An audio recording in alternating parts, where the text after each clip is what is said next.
The Hidden Forces podcast features long-form conversations broken into 2 parts, the second hour of which is made available to our premium subscribers, along with transcripts and notes to each conversation.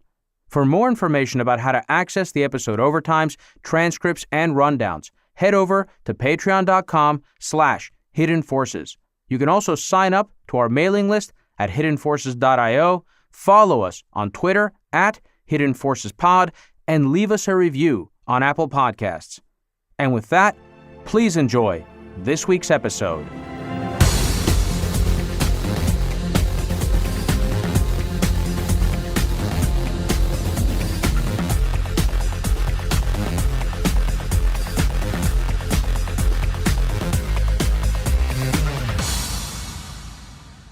What's up, everybody? My guest on this episode of Hidden Forces is someone who many of you will be introduced to today for the first time. His name is Radigan Carter, and he is an investor who has spent the last 2 decades of his life working across 5 continents as a member of the U.S. military, as a private contractor, and as a special agent for the United States government. He has extensive experience leading large multinational teams, including a 350-person security force in the Middle East, Central Asia, and Africa. I discovered Radigan's work, his beautiful and thoughtful writings on life, markets, and global affairs, while on my own journey trying to sort through the various thoughts and feelings that I've been wrestling with and that I've talked about on previous episodes related to this moment in Western society, concerning our politics, national security, and the health of our financial markets. His perspective and firsthand experiences, combined with his deep knowledge and understanding of geopolitics and foreign affairs, make him one of the most unique and insightful thinkers that I've come across in a very long time.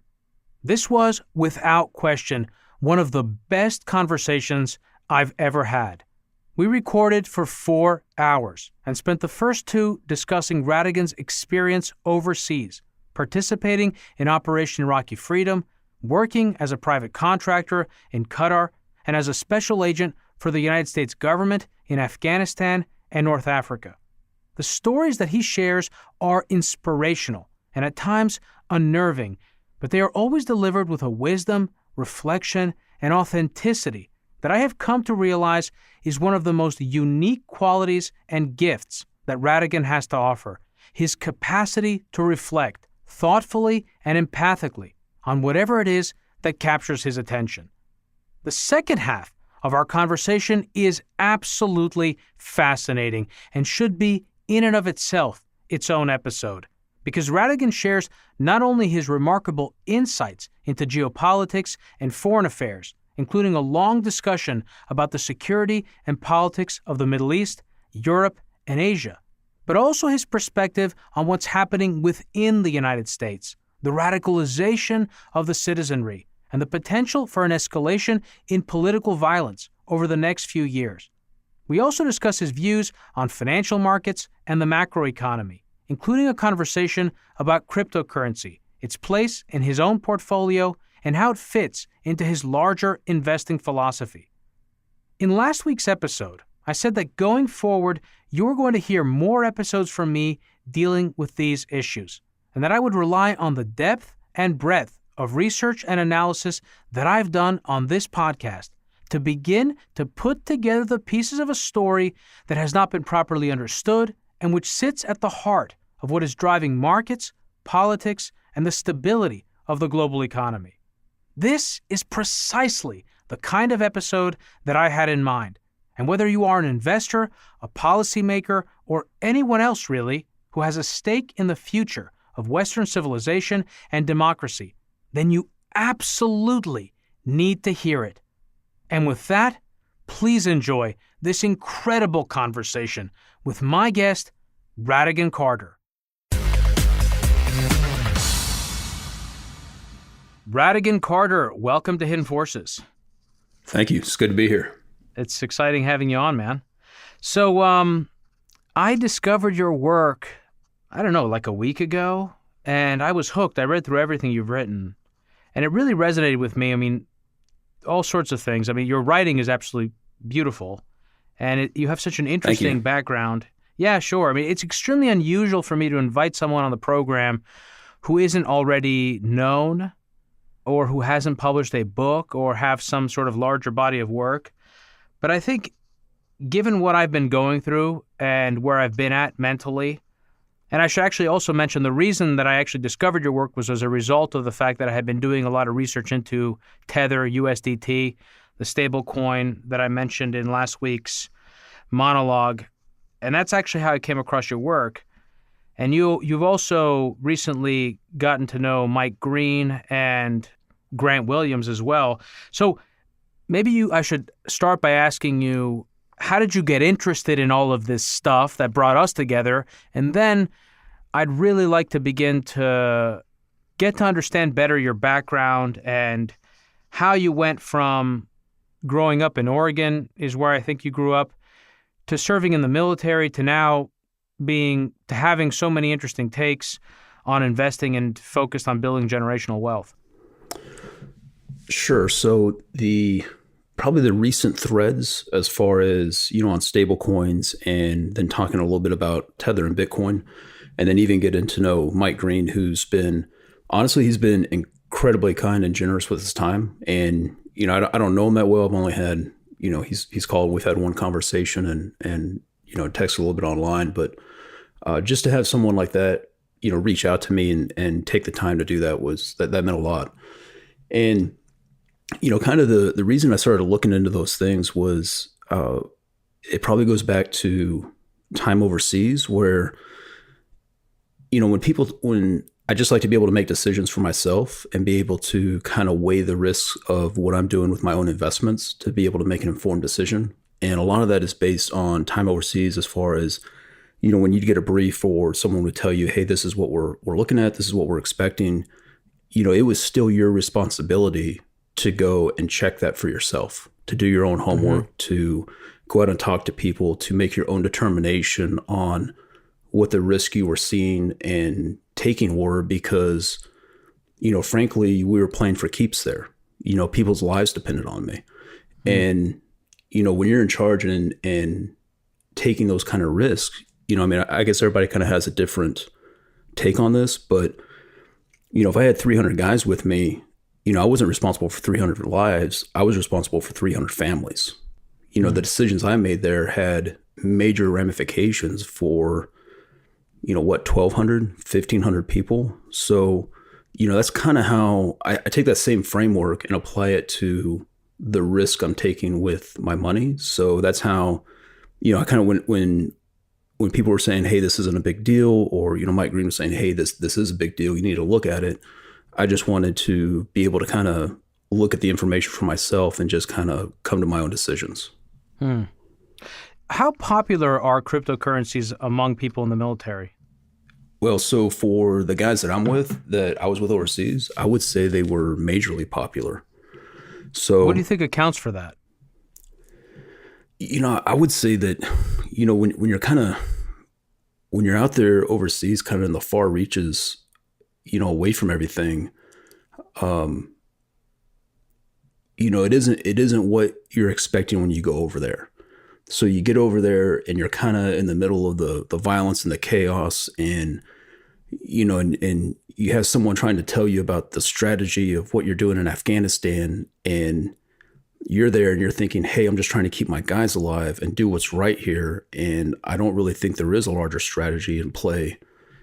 And so it kind of, in a way, you kind of just start looking for truth. You kind of start looking for something that's real just to kind of hold on to kind of keep the faith. And, so I think a lot of guys that were over there, Bitcoin just made sense to them because it was something real. It was something that, a promise couldn't get broke to them. And we'd all had promises be broken to us. And so it was just kind of, in a way, it kind of felt like, you were a bunch of orphans and you just kind of found an adopted home that wasn't going to treat you poorly. And so, in 2016, that's kind of when I stumbled on it, and, I started talking to other guys that were there with me. And, we were kind of laughing because it felt like we were taking ransom photos of each other, for trading crypto purposes only, on our phone, and then send them to these exchanges. And, it was just a completely new thing, that, hey, I'm going to do a wire transfer. And the lady at my bank's telling me like, hey, sir, this is very risky. And, we're laughing saying, man, you don't know what risk is. Like this is just kind of us having fun. And, right. The running joke was it felt like you were sending a wire transfer to Tron, and, he's standing there with his face mask on his light cycle, and you're saying, hey, Tron, I'm giving you this money. Is this going to be safe in the matrix with you? And he just doesn't say anything and takes your money and rides into the matrix. And all of a sudden you have Bitcoin, 15 minutes later. And I think the first time that happens for us overseas, and you see that and you say, wow, that just transferred in 15 minutes, you automatically appreciate what that is, like what that means. Because when you're overseas and you have that time difference, you find yourself standing on a lawn chair by the pool while there's gunfire in the distance, trying to get a signal on your Nokia phone to try to talk to your USAA rep at your bank to do a wire transfer. And she's like, sir, why are you calling me from a local African number? What's your phone password? And doing wire transfers and dealing with all that overseas is just a major pain for us. Mm-hmm. And so, the first time you buy Bitcoin and you see that clear in 15 minutes and there's no hurdles on it, and then you can send it wherever you want, you just kind of get it. You're like, wow, this is actually a game changer on that as far as that technology goes. How important was custody for you? Is custody for you? The fact that you can self-custody your own assets? So, I probably have a different view of this than people that are traditionally in Bitcoin. I would say in the first world. I think it's actually of limited use currently based on, if you're talking about places that are decentralized societies, right? So places where there's actual like real violence, real insurgencies happening, I think it's of limited use as far as being able to self-custody because they prefer either the blue $100 bills or small gold coins. And there's a reason for that. But, being able to self-custody assets for, I think, the first world, especially if you want to say the direction the future is going with how the financial system is something that's built on debt and the trend towards higher taxation, I think that's actually very incredibly important for people in the first world that do want to be able to have a place that they can store their wealth and be able to transfer that with them. Because, for the first time, you can actually put dollars on a flash drive and just get on an airplane with that. You can't even do that with gold. So I think it's more of a solution for people in the first world than it is for people in decentralized societies already. Does that make sense? I think so. Is that because the first world is more civilized and less violent, and there's less risk associated with actually having that in your physical possession? Correct. I think there's less risk associated with having that, and I think it also depends on, what people are trying to do with it. So, as far as being able to just have assets that you carry on your person and not draw attention. I think that's important for people. I see. So we're gonna revisit all of this and delve into it in great detail, and people should make sure to check out your work, which I've linked to in the episode summary. We're also going to discuss geopolitics because you have so many fascinating insights there. You're such a well-read guy, and you've also had real-world experience, which makes you unique. Before we do that, I'd love to you and I have spoken at length on one call about 3 hours long, and you've given me a great background on your life, which I find absolutely fascinating and worth delving into. But I feel like we just scratched the surface. So I'm curious, not just for my audience, but for me as well. Tell me a little bit about your life. First of all, where were you born? Where did you grow up? What was your life like before you got into the military? So I actually grew up in Eastern Oregon, high desert country out there. And, I would say that I grew up, I had everything I needed and most of what I wanted growing up. And, We shopped at Goodwill growing up, so it wasn't didn't have a lot of money, but that was okay. Cut firewood in the summertime to heat the house in the winter. Hunted elk in the fall so we had meat in the freezer, and I was probably the only white kid that was doing field work out there a lot of the times in the field, and and then I would say that impressed me early on that. First off, wherever you're at, like people that don't have much, they're going to be very kind to you if you're there sharing the same hardship as them. And, when I was, it's always stuck in my mind, but, I'd say maybe about 15, like I didn't have a water jug when I was out there doing field work, and it was like 106 one August. And I was out there, throwing potatoes behind the harvester. And, it was so hot that I couldn't drink my water because I just washed out a milk jug to use as a water jug. And this older Mexican gentleman who couldn't speak English, I couldn't speak Spanish, and he shared his water with me. And I don't know, that always stuck in my mind that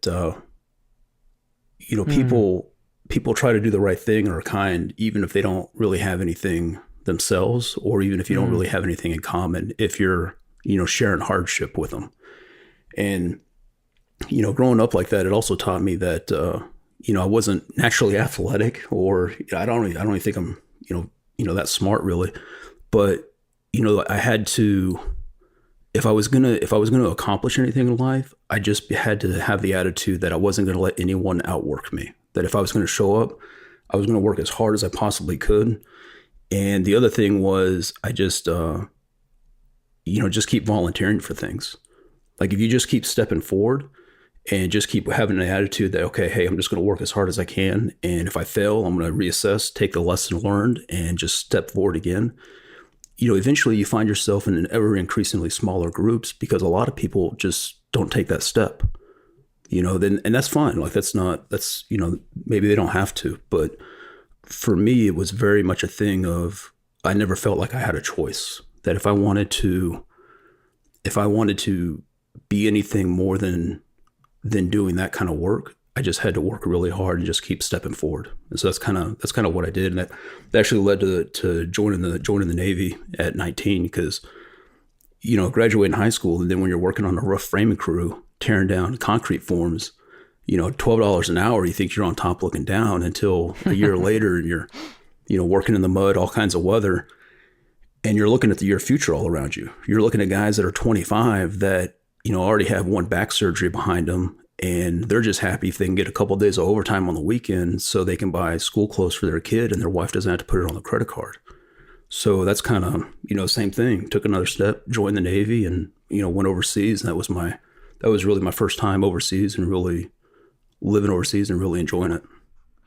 So did you always have that work ethic? And did you always have that attitude towards opportunity, the sort of always say yes, step into the opportunity? Or did that develop as you were growing up? That was something I was taught by my father, and I was very, the older I get, the more lucky I realize I was to have him as a father, because, I learned to work from my dad. Like I still haven't met the man yet today that works harder than my dad did.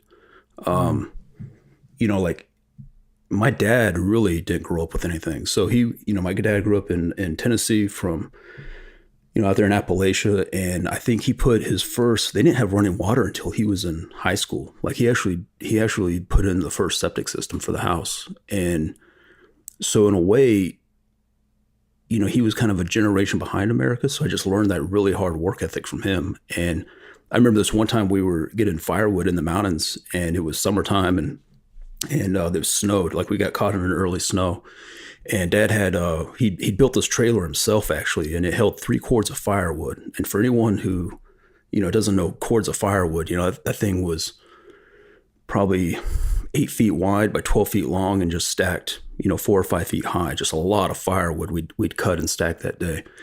And I remember it was dark, and it was getting dark, and Dad was trying to pull the truck up onto the road, and it snowed, so he couldn't get the loaded trailer out of the woods. And he didn't say anything. He didn't complain. I asked him. I was still a kid. I was probably 10 or 11 at that time, And he just let me sleep in the cab of the truck. And he went out there in the dark, threw all that firewood off of the trailer, pulled the truck up onto the road. And then he just walked back and restacked all that firewood on the trailer and did that till probably 3 a.m. Wow. And then we drove out of the mountains. So that's just how hard he works. And that's kind of where I learned that, and he would just, growing up, he'd always tell me, he said, hey, you just need to find a gap and then you need to stand in it.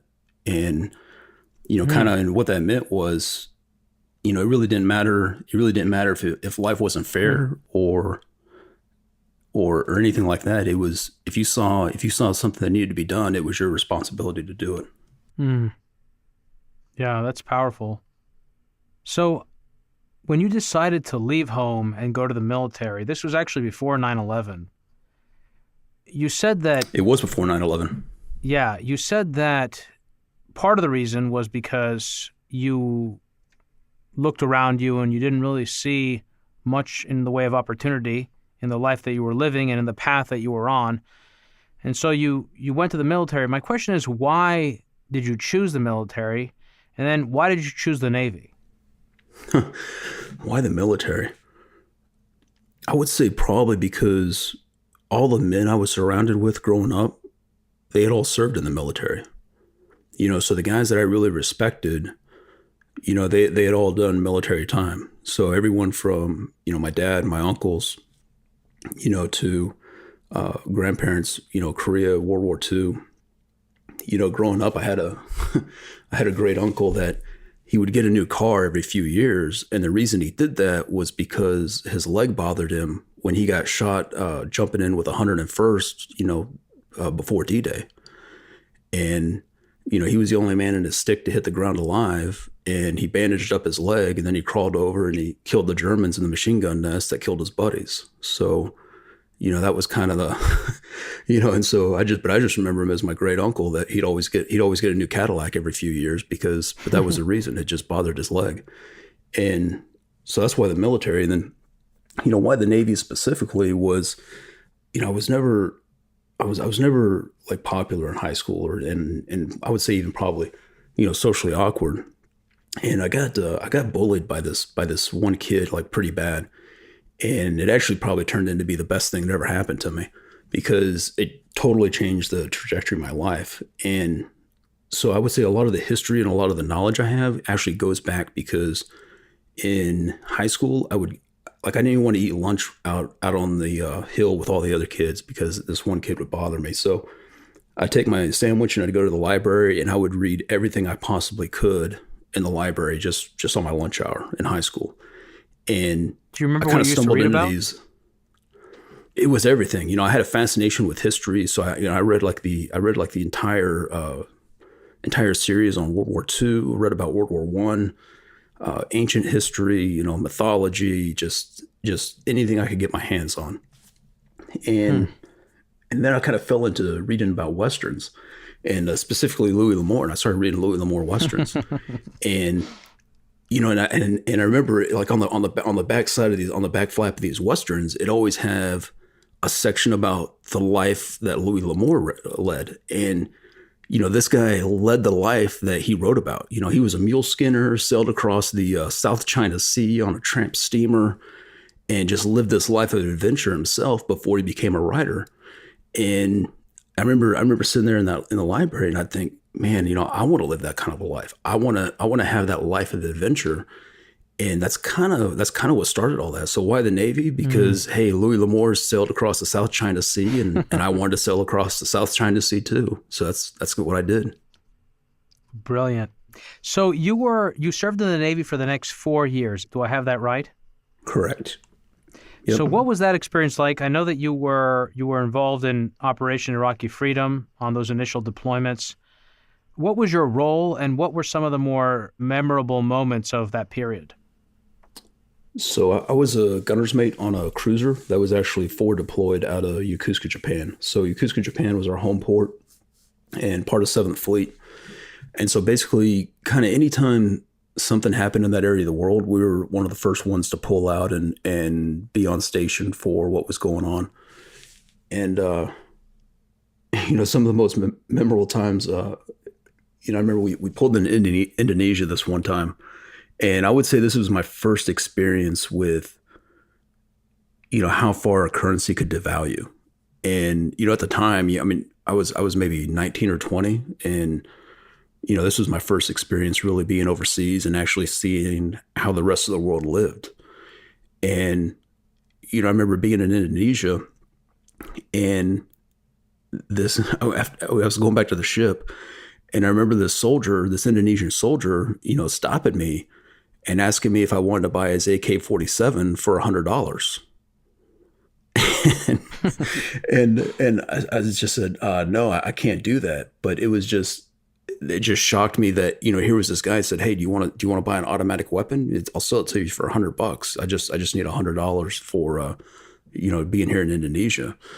And, that kind of always just stuck in my mind. And then, and in Singapore, Singapore was a working port for us. So we'd always work before in Singapore, and then, deploy out of there if something had broken. And I just remember working really hard as far as like just sweat pouring off of us and being on the ship and just working. I just remember it being, guys would complain, and, we all did it, right? But I'd always just tell them, be like, hey, if home was that great, none of us would be here. Like this is still better than, what we came from. And it was just, I think for a lot of people, the military is really just if you don't have a shot at what you're at something that's going on at home, that's a way to really get out, see the world, realize just what an opportunity you have, even just being an American, and then being able to go on and do other things with your life if you want to. Like it's really a great opportunity. But I just remember being thankful for it after that. Did you have that sort of quiet professionalism at that time? No. That's something that really developed later. You were a happy grinder at that time, it sounds like. Yeah. There was no. If you asked me what my I didn't have a 5-year plan there. I was just 20 years old. Sailing across the South China Sea, just happy not to be breaking concrete forms. That was just a whole new experience. So, if there was anything else from that period that sticks out to you, like I said, I know you were participated in Operation Iraqi Freedom, which is a kind of a seminal campaign in American history. I think it will turn out to be. But it's certainly, there aren't many instances like that. That's sort of a generation's war, the Iraq War. If there are any other interesting experiences or parts of those 4 years that you want to touch on, feel free. And then I wanted to ask you, what caused you to then leave and seek to get an engineering degree, which you ended up getting for the next 4 years? Because I think that's also an interesting experience. So about, Iraqi Freedom and guys were in Afghanistan then too, but that wasn't, I didn't do that at that time. We launched probably over 30 Tomahawks into Iraq when we were there. And then, part of that was actually, boarding ships and then looking for high value guys that might be trying to sneak out. But I would say for probably us that were there during the invasion and in the early years, it was probably a different experience than what guys had later on. And, I remember what really sticks out to me about that time was actually coming back and realizing that it was a jarring experience to come back and realize everyone that I was around, that we were over there and doing that, and all part of the mission of what we were doing. And then coming back to America and realizing, most people were just going about their normal life and really not even paying attention about it. Like it really didn't even affect most people unless you were either there or had a family member that was there. What did that feel like to come back and to realize that the people really weren't that particularly invested in or aware of what was going on in that part of the world? It made me want to go back, to be honest. It made me want to stay among guys that were invested, that knew what was going on in the wider world and I wanted to stay on the team. And that's actually why I went to military college after the Navy, was because I just really realized that, while I might not like the discipline that they, made me live my life by, I accomplished more than left to my own devices being under that kind of military discipline. And maybe not everybody's like that, but I know for me and my personality, I do much better if with that kind of discipline in my life. So, that's why I went to military college, because that way, I couldn't have handled going to a civilian college and having someone tell me that we shouldn't be there or they didn't agree with what we were doing. I just that wouldn't have been a good environment for me. So, when I came back and saw how jarring that was, that's why I was just like, hey, another 4 years at a military college sounds great. Let's go. And so that's what I did. So why did you choose to get an engineering degree? And what did you learn in those 4 years? And what did that experience teach you? And how did it change you? Man, so you had to, I really should put more thought into what I'm doing, because, when I showed up at school, they, you show up on the first day, they're like, hey, great, glad you're here. What do you want your major to be? And, I just got out of the Navy, and it was, I said, I have no idea what I want to do. And I remember the guy asking me, and he says, well, what do you have experience in? And I said, well, I did rough construction before I joined the Navy. And he says, hey, that's great. We have civil engineering. It's a lot like construction. And I said, okay, I'll do that then. And that's literally how I became a civil engineer. And I realized very quickly that civil engineering was nothing like swinging a hammer on a job site, because it required a lot of math. And not just a lot of math, but a lot of advanced math. And I was not good at advanced math, because the last math class I'd taken was in 1995, and it was like algebra. And I only took that one because I had to have, that was back in the days where you could do 2 credits in high school and graduate with 2 credits of math. So here I am, and this was So you hadn't even taken geometry? Oh, no, I hadn't even taken geometry. I knew geometry from the job site. Oh, it was, when I say I just kept stepping forward and just kept, well, I'm here, so I'm just going to work. That's literally what I did. And so here I am in 2003, and I'm surrounded by all these kids that are 5 years younger than me. And they're coming out of, prep academies or doing, high school calculus and college credits. And, here I am coming back from war at 23, with my last math class being 8 years ago as a civil engineer. And I remember when one professor just laughed at me. He says, why are you here? And I said, well, I signed up for it. And he says, well, why don't you quit? And I said, I can't do that. And so, I was so bad at college and just academics in general, that I actually failed. I think between math classes and engineering classes, I think I failed 19 classes over the next 4 years. And That's wild. I literally went to every session of school from fall, spring, and even 2 summer semesters. So I took a full load from the fall of 03 all the way up to spring of 07. I just kept going. And I'll never forget this. The fall semester of my senior year, the department head pulls me into his office, because this was the first time I was taking his principles of engineering course. It was the final class that it was a capstone level course. He pulls me into his office as a senior, and I've failed 17 classes by this point. I'm just keep marching forward. And he pulls me into his office, and he says, hey, civil engineering might not be for you. And I just remember telling him, I'm like, sir, if you got to kick me out of the program, I understand, but I'm just not going to quit. And we never had another conversation after that. He just left me alone, and I ended up graduating, half a semester behind my class, because I failed in another class my spring of senior year. So I had to take I was a super senior, 4.5 semesters, and I graduated and, went on to work. But I just wouldn't quit. I just kept going. Why did you have that attitude towards it? I can understand if something aligns with what you want to do, that you don't want to quit. And actually, this reminds me of a really great episode we did with David Epstein, where we talked about this in the context of a conversation around sampling and how people find what it is that they love to do.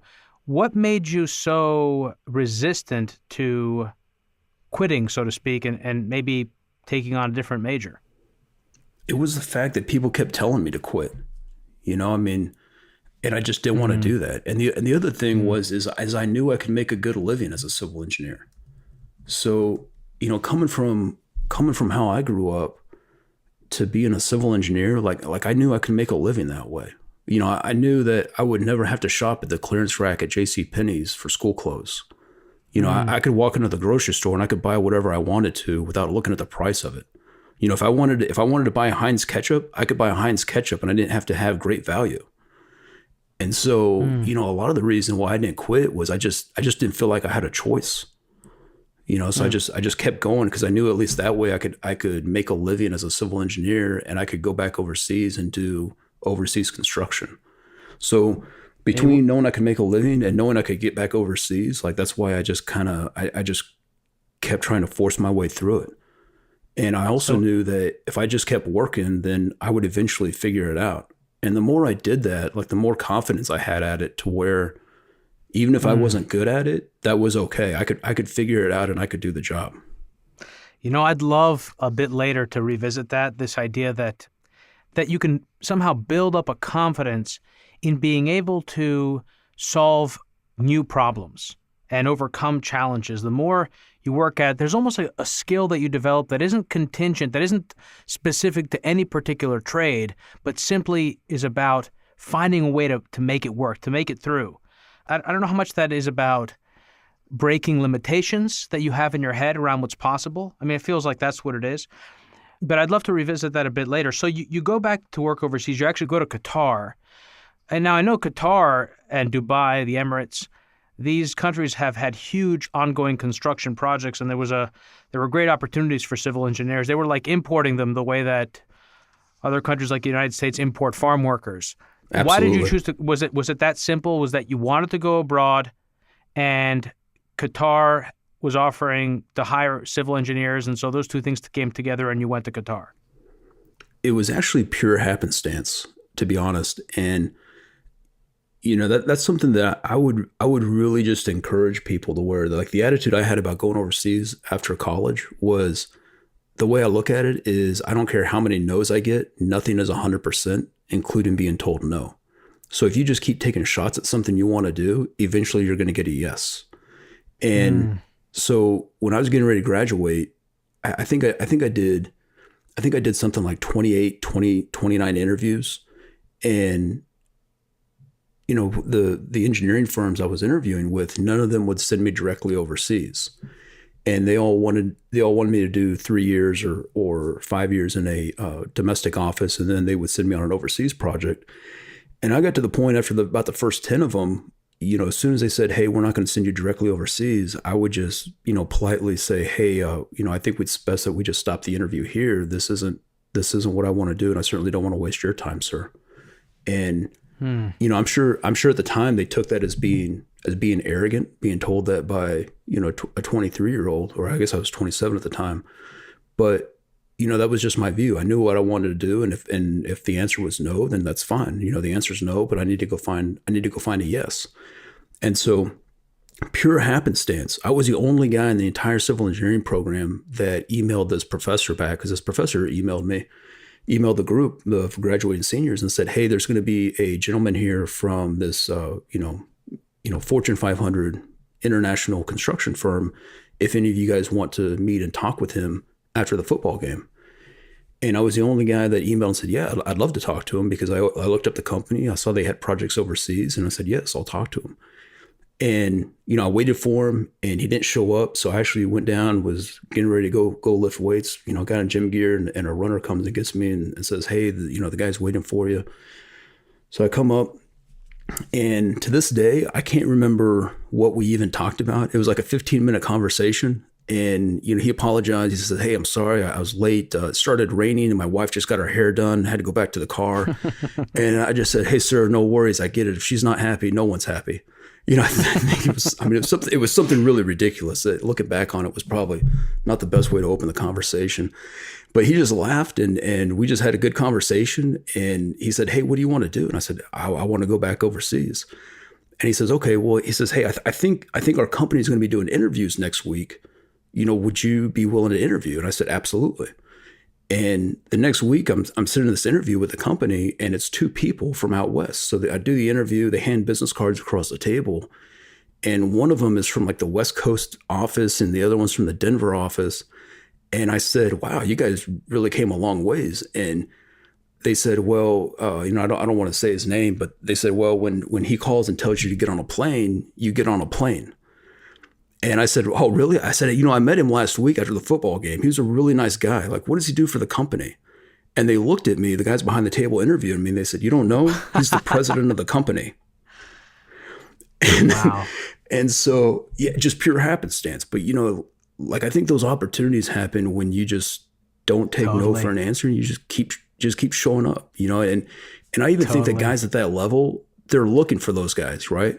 Like I didn't, I'm not smart. I had a good childhood, but I think when guys are at that level, they're looking for guys with heart. Because I don't know if you can teach it. I don't know if you got to learn it when you're young. I don't know what the case is, but my life has been nothing but a constant story of guys higher up than me just kind of looking out for me, just because. And I think a lot of that's just because of I just keep going forward and taking shots.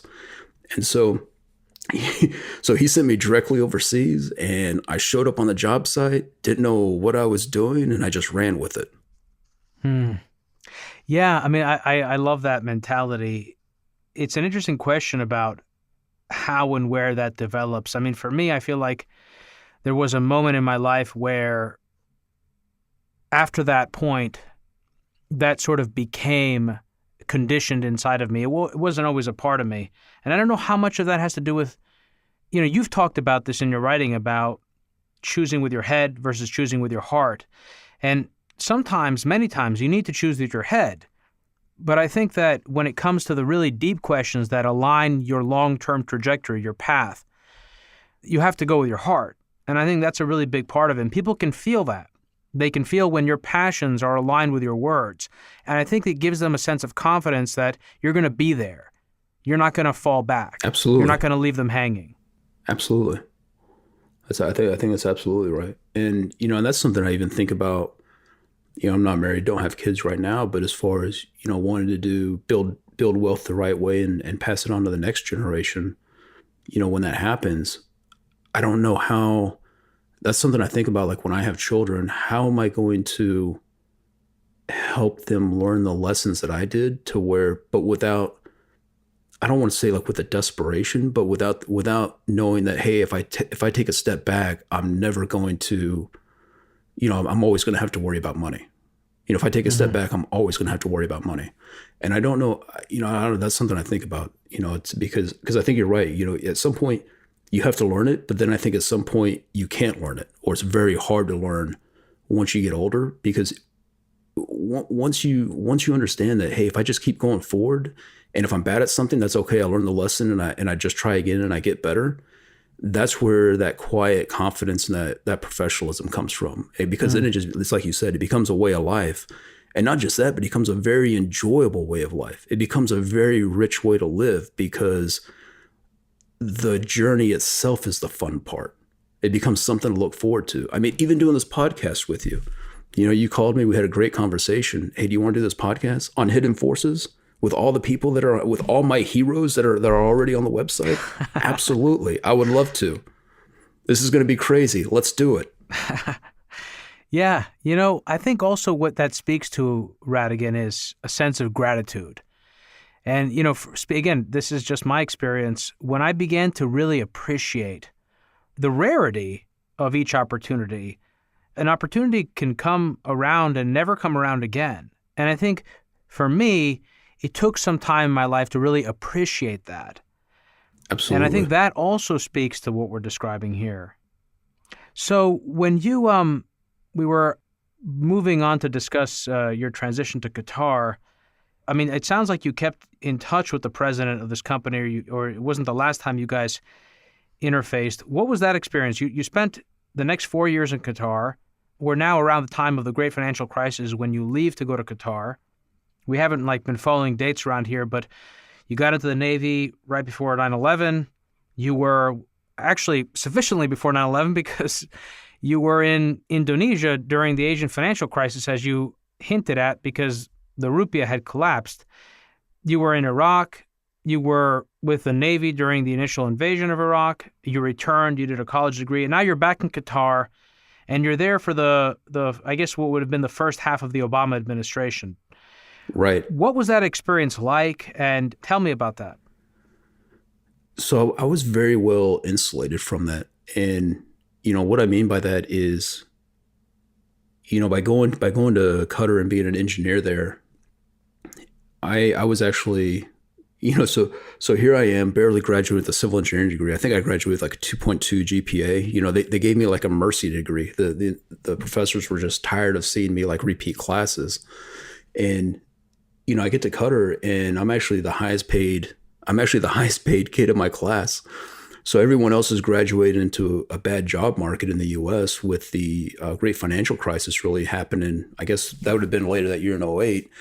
And here I am in Qatar, being angry because, the company's sending me a letter saying that they're reducing my 401k match because they're paying me so much money.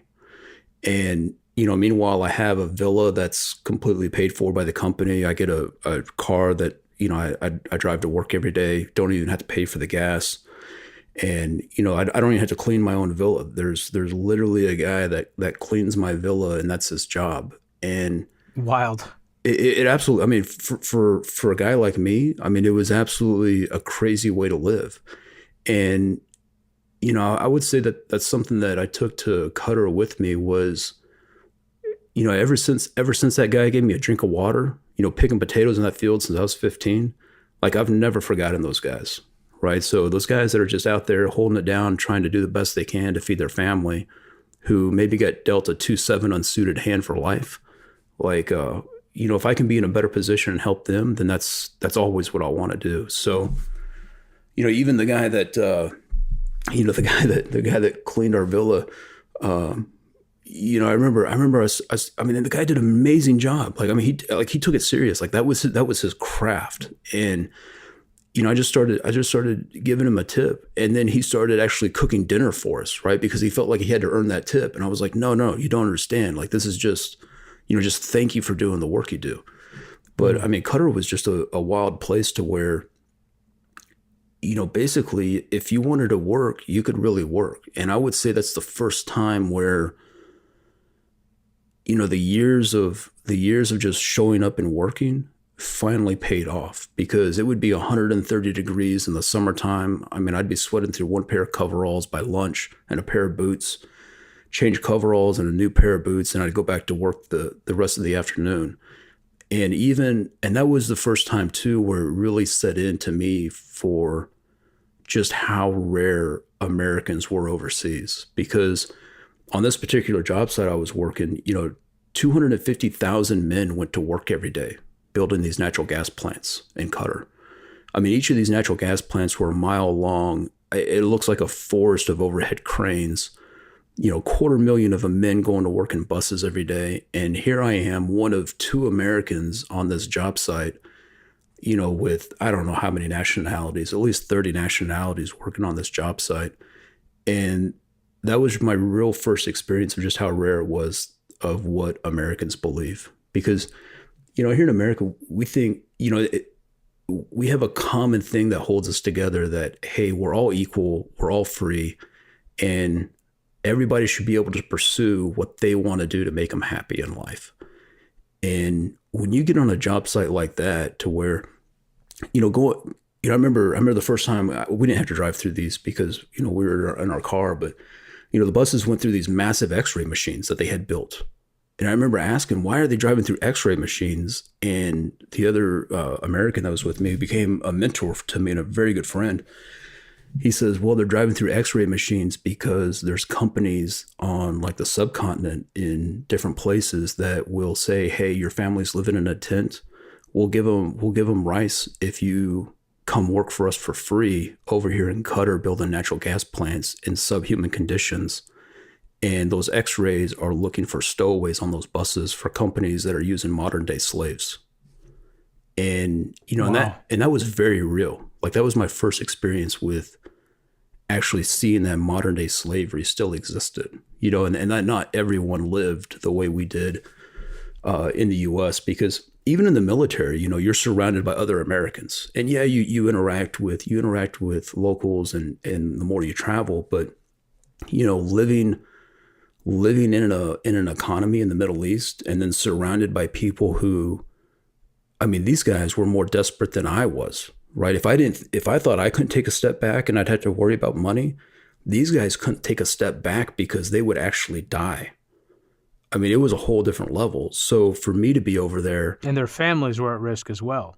Absolutely. And for their American supervisor to be over there, who is me, and here I am, thinking about the guy that gave me water when I was 15, and I'm treating them like they're my equal, and they had never had that before. They had literally never had a supervisor that asked them what they thought, or, hey, you're a pipe fitter. Hey, what do you think about us doing this run of piping a different way? Like, they had never had that in their entire life. They had never had anyone promote them just because they worked hard and they did a good job. Like meritocracy. I mean, even the idea of meritocracy that, Americans believe in, man, that is such a rare thing. And so I kind of, to me, that was really, and for being one of two Americans on that entire job site amidst thousands of guys, that's where, to me, I just kind of really took it as my responsibility to, if I was going to be the only American these guys ever met in their life, then I was going to be the best of us, to where when they thought of America, they thought, man, you know what? That's a place where anybody can be anything. And the one American I met, he was the best person I ever worked for. So that's kind of what I did, and that served me very well. I went from managing one crew, so they even put me in charge of an electrical crew, and I knew nothing about electricity. And here I am doing this. I'm dealing with electricity that can kill me. And I remember talking to an electrical engineer, and he was showing me these bus bars, and I said, "Hey, what's a bus bar?" And he says, "Man, I keep forgetting you're a civil engineer. Hey, don't touch that; it'll kill you." And I said, "Okay, I got that. I won't touch that one." And I went from running one electrical crew, knew nothing about electricity, went from running one electrical crew with 10 guys to, by the time I left, they gave me an Employee of the Year award for the entire division. I mean, it came with like a $30,000 bonus, was like the biggest bonus I'd ever made to that point. And I had 10 supervisors reporting to me and was in charge of 120 guys by the time I left that project.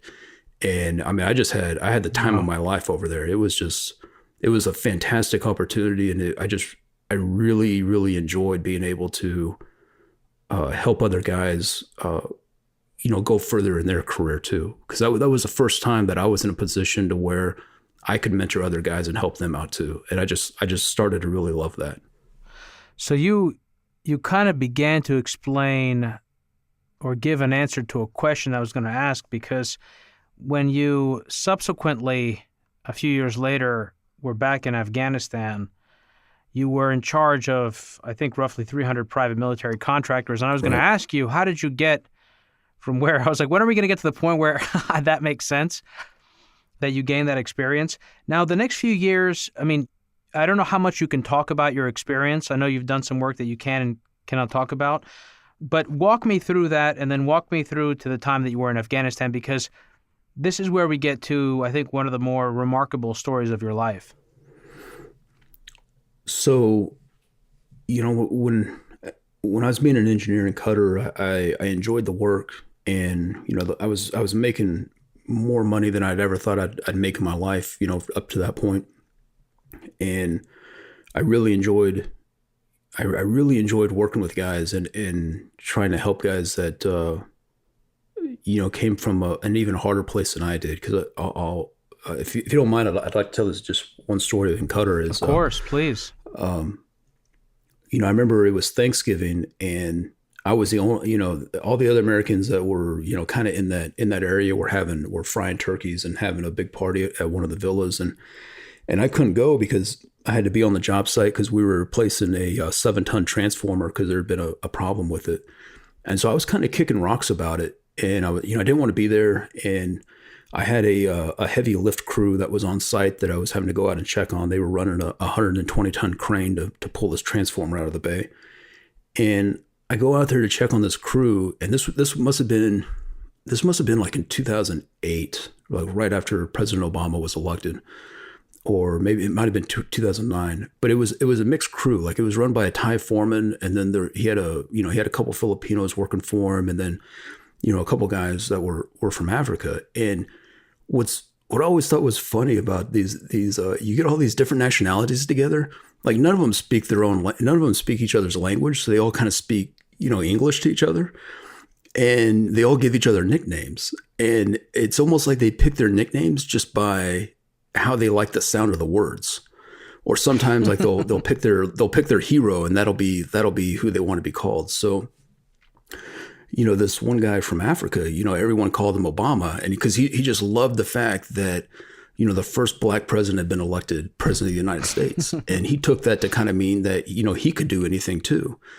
And which is awesome. And I remember going out to check on this crew, and I'm kind of kicking rocks because it's Thanksgiving, and I'm checking in with the Thai foreman, and they have the rig tangled, and they're sending someone up there standing on the ball of another crane. And I look up there, and there's this guy doing a high wire circus act trying to untangle the rigging on this 120-ton crane. Probably, I don't know, he must have been 60 or 80 feet in the air. And I looked at the Thai foreman. I'm like, hey man, what's this guy doing? And I didn't want to shout at him because I didn't want him to slip and lose his balance. Yeah, but it just freaked me out seeing what he was doing. And I looked at the Thai foreman and said, hey man, what are you doing? Get that guy down. What happens if he falls?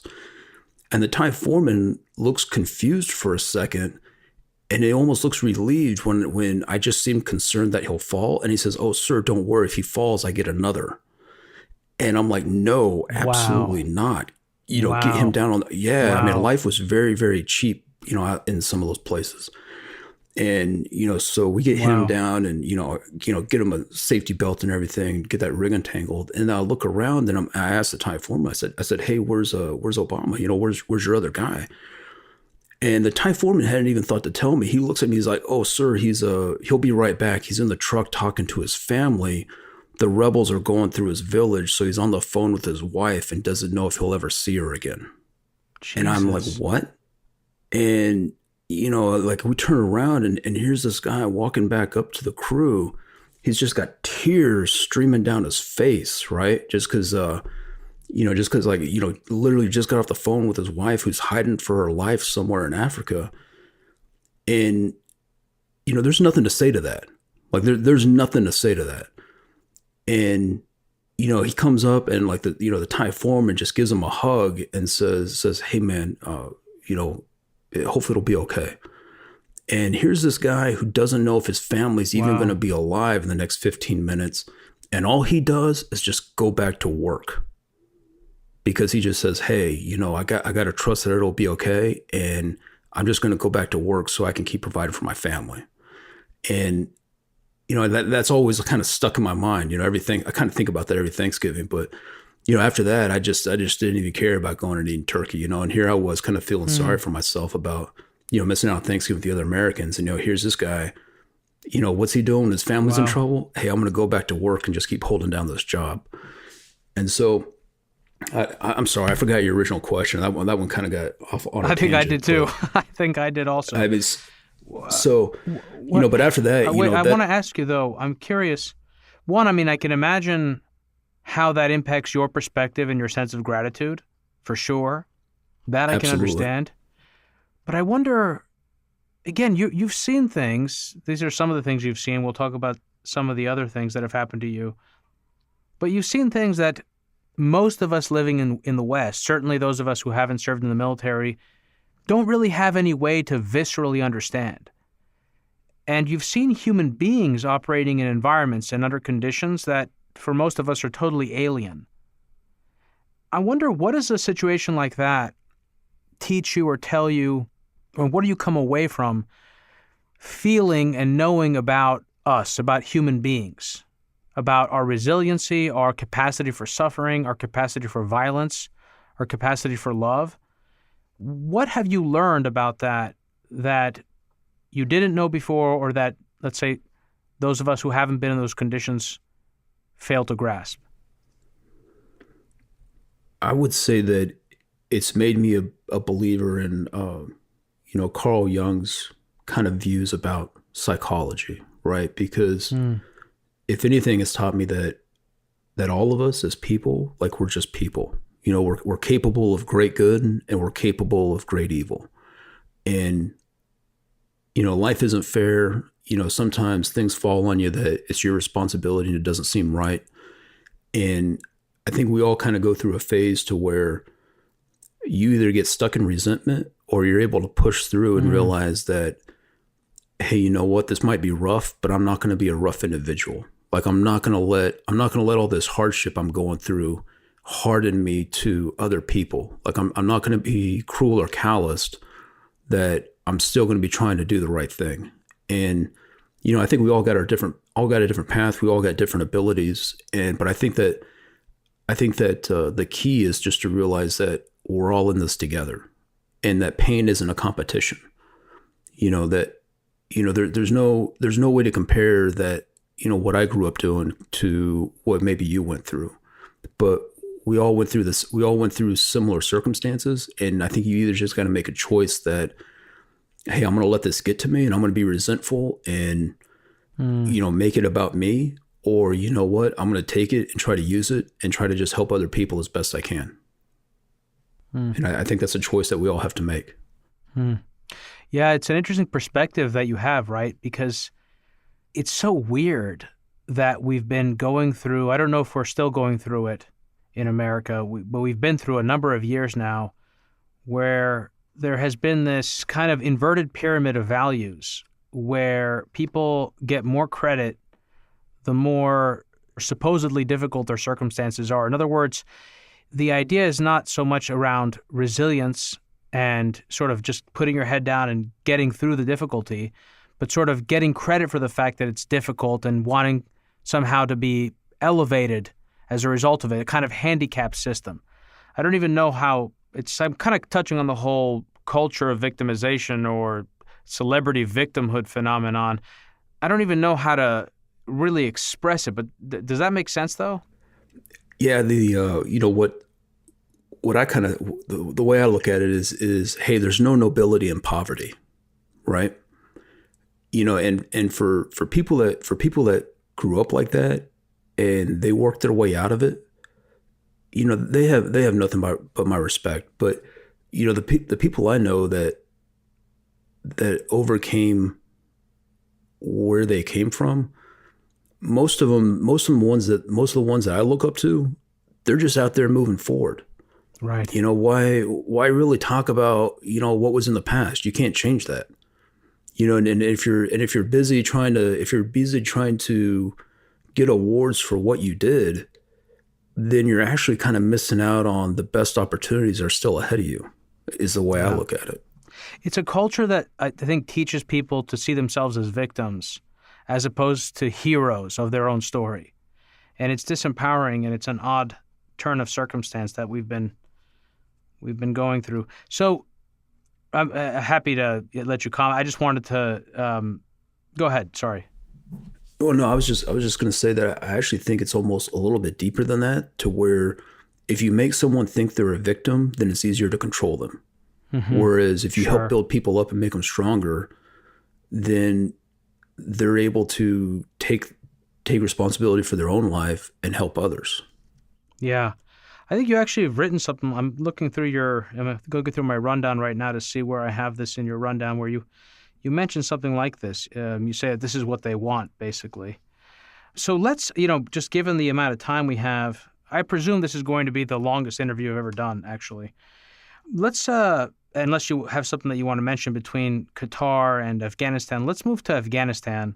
Okay. And maybe you can kind of bridge that gap for us for how you got there. But what made you go to Afghanistan? What were the conditions of you going there? Let's talk about that first, and then we'll get into a conversation about what happened there. So just to kind of bridge the gap real quick is, so when I was in Qatar as an engineer, just working construction, someone who had a pretty significant impact on my life, that was a mentor to me at the military college, they were actually killed in Afghanistan. So he was killed by a IED, and he was high enough up in his command structure that he didn't have to be out there on patrol. But he always led from the front, and so he was actually killed in an attack because he was just out there with his guys. Hmm. And so, that kind of made me take a look at what I was doing. I realized, yeah, I was in OIF one during the initial invasion, was in the Navy, but this at this point, this was, I don't know, 7 years in, maybe even 8 years in, and the war was still raging. And once word traveled that this mentor had been killed, because he was close to a lot of us that were there, I just kind of wanted to get back on the team. I missed being part of a larger mission than just working and getting a paycheck. And there's nothing wrong with that. There's nothing wrong with doing that. I just wanted to, after what happened to him, I just wanted to kind of do what I could to make a little bit more of a difference.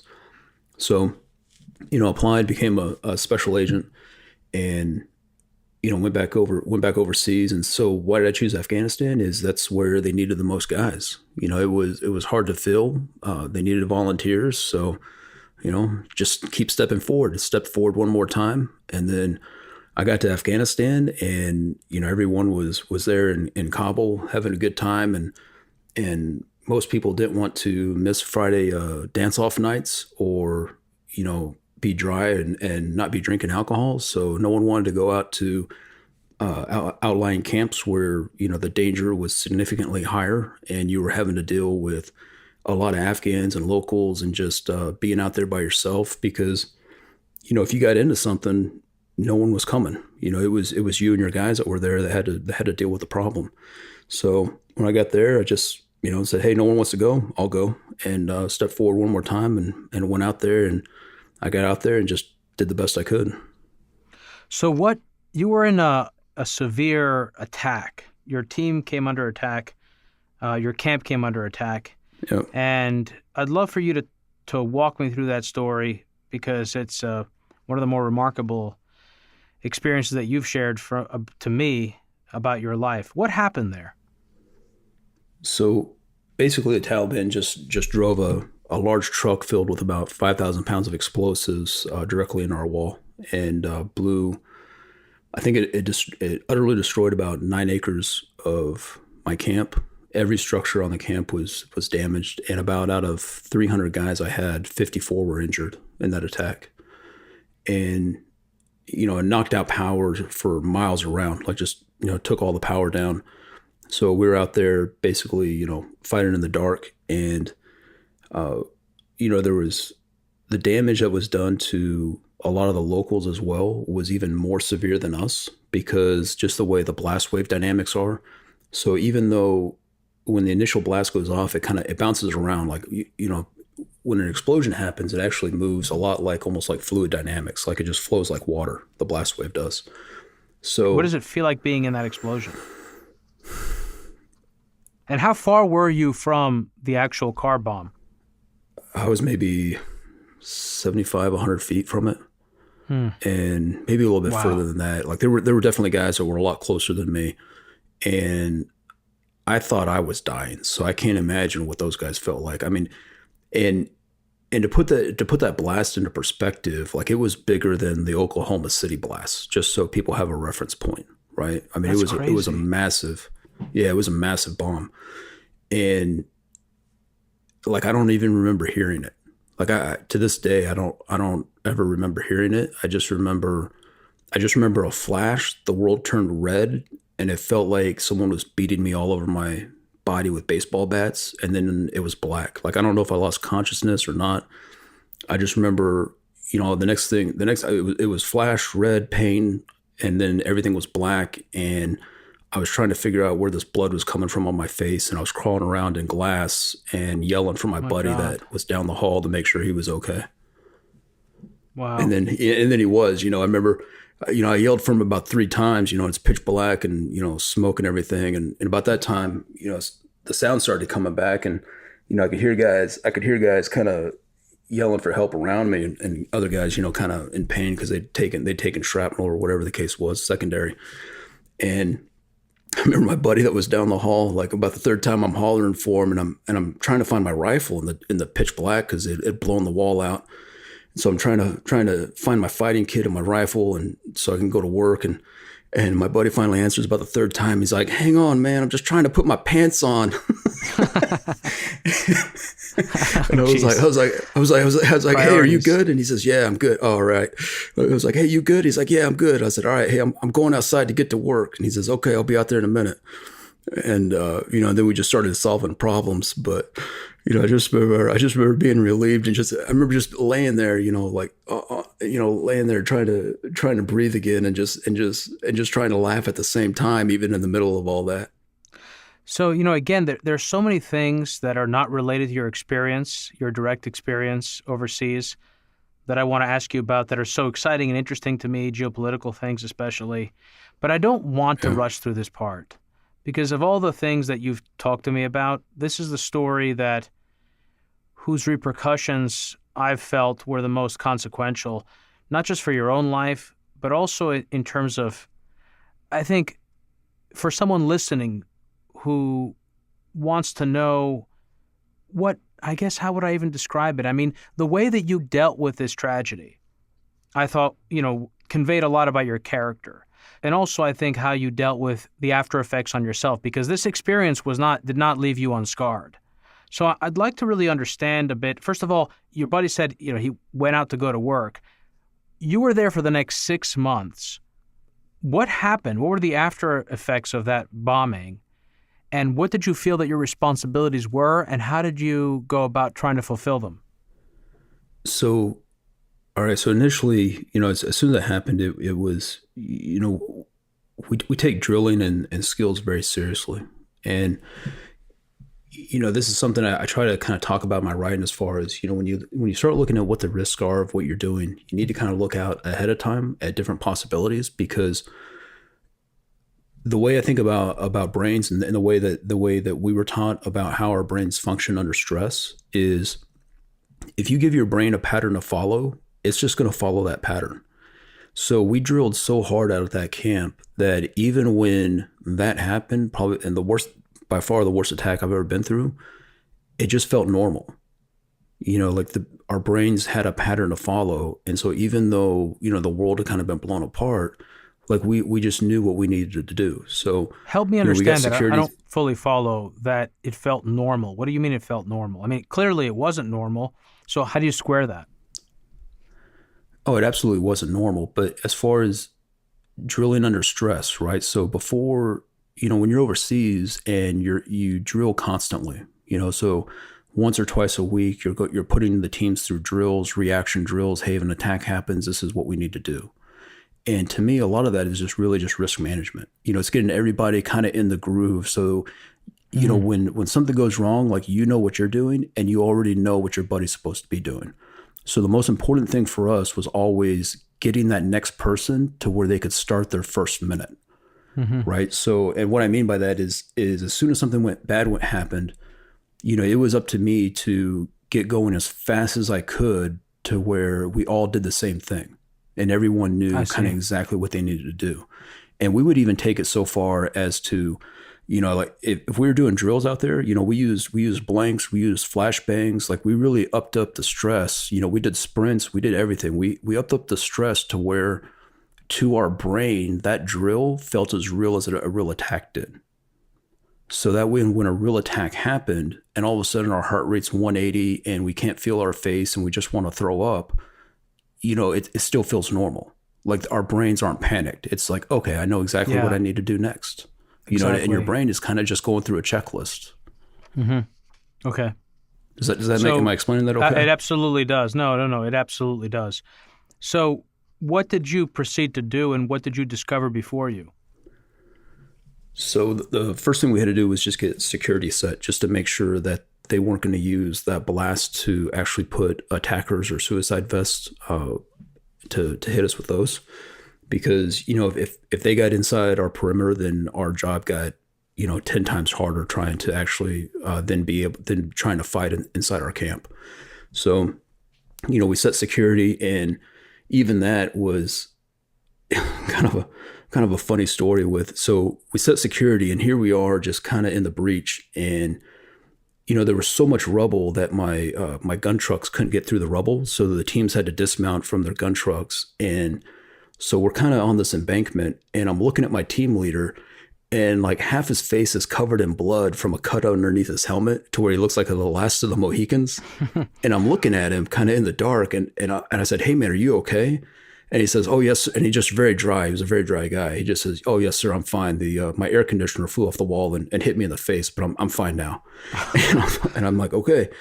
And, so his machine gunner kind of hits the berm next to me, and, he starts loading up the bipod because, so we actually timed all this to where, we would watch attacks happening around us and go back and actually watch that stuff like game film.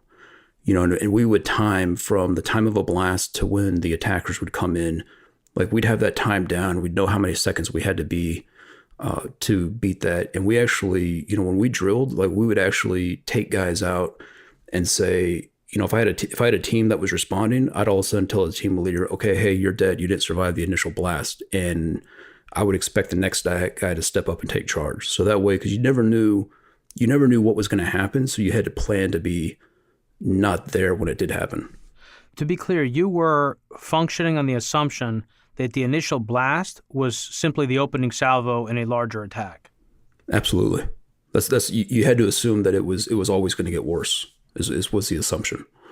So, and the first thing I did after I got out of my chew and was trying to understand exactly how bad it was I actually called the air wing to let them know to start spinning birds that we'd been hit. And I didn't know how bad it was yet, but I knew I would need medevac and a gunship overhead to help me out. And that was all about them starting their first minute, right? So like I started my response, and then the first thing I did was I called the air wings so they knew that they needed to start spinning birds to where they could come get my guys. And then my next thing after that was setting security. So, you always assume it's going to get worse, that it's not over. And you're just kind of trying to solve problems as you go. So, we set security, and then we started receiving small arms fire. And, you can see the muzzle flashes of AKs. So, we knew guys were out there, and it's all pitch black. So all you're seeing is like the muzzle flashes of AK and incoming rounds. And, the machine gunner that's next to me, he's loading the bipod, and we actually set a, we had good, so you always want to have offset on your machine guns of at least about 90 degrees. So we set a L-style ambush. So I pushed a gun truck down to the left to where they could fire parallel with where the breach was, and then we were perpendicular to the breach. So that way, as soon as attackers came in, we would actually catch them in a crossfire and just basically keep shooting until the threat was stopped. And so, we started seeing small arms fire coming in through the breach, and I knew the birds were inbound, and so all of a sudden, one of my guys next to me starts yelling, and the gunfire stops, and all of a sudden another guy yells back in the dark. And what it turned out was that the camp across the street from us, their wall had been blown out too, and so they were shooting at us, moving in the dark, thinking that we were attackers getting ready to come in on them. And it was actually friendly fire.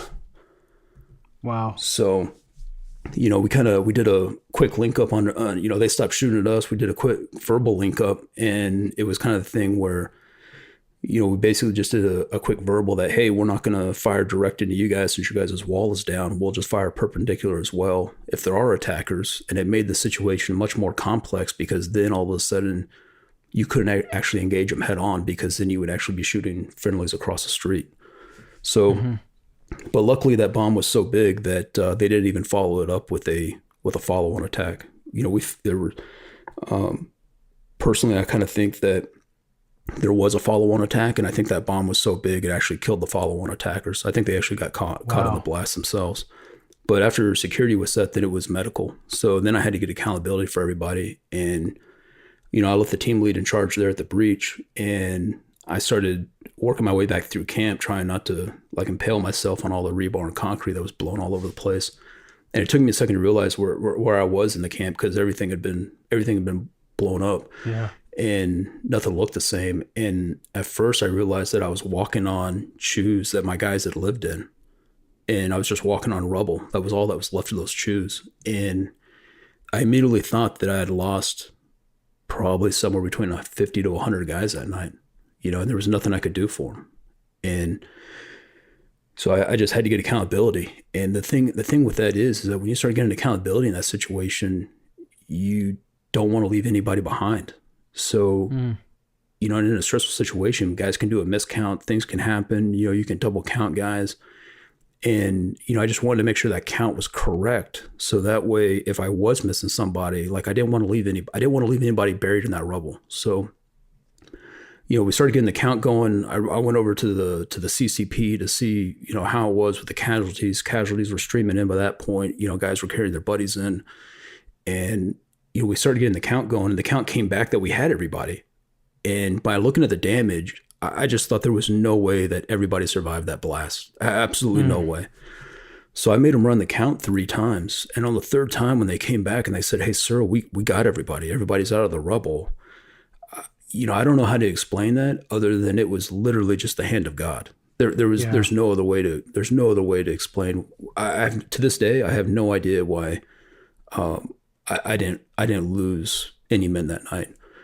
There were a couple that were seriously injured, and luckily we had done a live air medevac drill with the air wing 7 days before, running almost the exact same scenario. And they were in there, like those guys on those birds, like they were in there within, I want to say 15 minutes. Like those guys were dusting down on the LZ within 15 minutes, coming out, helping us, and got the casualties loaded up, and they were back off and taking those guys to higher level of care. So, and those 2 guys that were urgent surgical, they made it. All the guys made it. And, my favorite story that night was there was this one guy, he took a piece of shrapnel, punched through the wall of his chew, and it stabbed him in his left chest, and he had a collapsing lung, and this piece of shrapnel sticking out of his chest, and he can't get out through his door because the door of his chew had been warped from the blast. So he actually crawls out through a seam in his roof and crawls out, and his buddy's yelling for help next to him. So he goes next door, kicks down that door with a piece of shrapnel still in his chest, and his lung collapsing. They had a tension pneumothorax is what it was. And pulls that guy out, carries him to the CCP, which was probably, that was probably about at least 100 feet, maybe even further than that. All of this with a collapsed carry lung. form.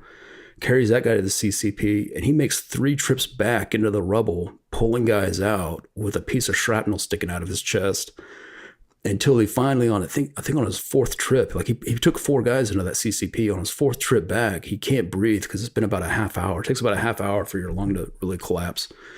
And he can't breathe, and he just starts sliding down the wall. And he tells the doc, he says, "Hey, doc, I'm sorry. I just can't make another trip." And the doc looks at him, and he'd gotten a piece of shrapnel in his chest, and then he'd actually put his fighting kit over it. So the doc couldn't even see that he had a piece of shrapnel in his chest. He was just making trips back and forth to pull guys out. Doc comes over, takes his kit off, and sees this piece of shrapnel sticking out of his chest. And he says, "Hey, man, you've done enough. It's okay. We'll get you on a bird," and stabs him with a needle decompression to where he can breathe again. And as soon as the guy can breathe again and he gets that lung reinflated, he tries to get up and actually and go back to work. And Doc's like, "Nah, man, you're getting on another bird. Just sit there. You've done enough tonight."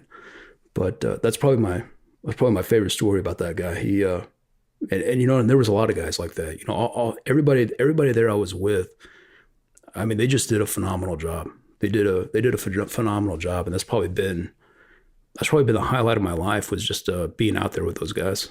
The highlight of your life was serving with those people. What do you think those situations, a situation like that, brings out in people? What was it that you were responding to that made that a story that you remember? What was it about his commitment to going back, to rescuing people despite his own circumstance? Just the heart that he had. He didn't quit. He just kept going. Yeah. So, and that's what that's what sticks out of my mind. So, this obviously wasn't the end of this part of the story. You were in Afghanistan for another 6 months, basically, from this attack. Correct. What else had to happen while you were there, and what were the sort of knock-on consequences to surrounding areas and some of the people who were actually locals in the area? So, what I told other guys that were either coming out to relieve me or were looking at going and doing the job that I was doing is I told them that actually winning the fight is probably the easiest part about this job, because after security was set, you got your guys evacuated, and you're dealing with that. You got to deal with all the aftermath of this, and I don't mean just the aftermath. I mean you have guys that are going to be struggling with what happened. You got to do TBI screenings. We had dead attackers that were out on the street that we had to deal with. You have the locals that, you're in a fortified position there, but all the locals there, they had their windows blown out for hundreds of yards around us. Kids were killed, kids were blinded from the glass. And, the locals are justifiably angry that, hey, this was just a regular weekday night, and all of a sudden now my kid's dead, or my kid is, permanently blinded for life. And we're having to use the money that we had saved to feed our family through the winter to put plastic up over the windows because the Americans were here. And, that was very real. That was very hard to deal with, because justifiably so. That was a lot of pain for those people. And what the Taliban would do is they would actually target us, hit us with an attack, and then they would use that anger, justifiable anger by the locals for being caught in the middle, and they would actually come in there and give microloans to the community to try to help them get back on their feet and show them how they were the good guys, because the U.S. government doesn't help them. And so that was the biggest thing that I had to so I had to focus on that in the coming months. And then I also had to actually go through the entire process of upgrading security, rebuilding services at the camp, and dealing with, DC and headquarters as far as getting all the funding approved and getting vendors vetted and just getting everything put back to normal. And so I just worked 100-hour plus weeks, just as long as I had to kind of get everything on track. And I think I did that for about 6 months. I just did that. I just worked as hard as I could to kind of get everything going. And, and then things don't stop either, right? So you still have, other attacks happening, car bombs going off nearby, small arms fire. Like it's just everyday stuff. So you're dealing with probably one of the worst days of people's lives and the consequences of it. But then you're still having to deal with all the chaos that surrounds you on a daily basis as well. So besides the ongoing levels of stress that I imagine you must have been dealing with as a result of the fact that you were operating in an environment of constant uncertainty around your own security, on top of the fact that you were dealing with the fallout from this awful attack, what type of symptoms were you dealing with? Were you aware at this time that you had been impacted health-wise as a result of this attack? Oh yeah, like I knew I had a TBI. Like there were TBI. What's that? I would say that traumatic brain injury. So a lot. Several of us probably. I would say probably a couple dozen all had TBIs from that event, just because that blast was just so large. So probably for the first few days, maybe the first week after the blast, like there'd be several times where things would just kind of start going white, and I'd have a kind of a high pitch noise in my ears, and I'd have to stop what I was doing and just kind of hold on to something just so I wouldn't pass out, and then it would pass and I could go back to work. And then kind of once that happened, once that kind of cleared up after maybe about a week or two, then that's when I started noticing that my short-term memory wasn't what it was. And, I'd be forgetting words, or there would be something I knew I wanted to say or something I knew I remembered. And it was like I could put my hand on the box of the information I needed in my mind, but I just couldn't open that box. And that probably sounds kind of weird, but it's actually, in a way, like it's actually pretty terrifying when you start having that happen to you. And then I had really bad light sensitivity too. Like I started getting these just splitting headaches from any kind of light. I had to start wearing a hat really low. And if I went outside, I had to have sunglasses on. I couldn't take direct sunlight anymore, or even fluorescent lights. I started, turning the lights off in my office. Like even my website, it has a black screen on it and white text. Just that way I can type on it and I don't get headaches. Because if I stare at a white screen, I'll still get headaches. So, in a way, when that starts happening, it takes a while to realize that that's probably just going to be your new normal, and you need to find a way to adapt to it and just keep going. And so, I was dealing with that personally. And my thing that was very important to me was, if I ever got bad enough to where I thought I was a danger in that job and put in men's lives at risk, then I was going to tap and say I needed to go get help.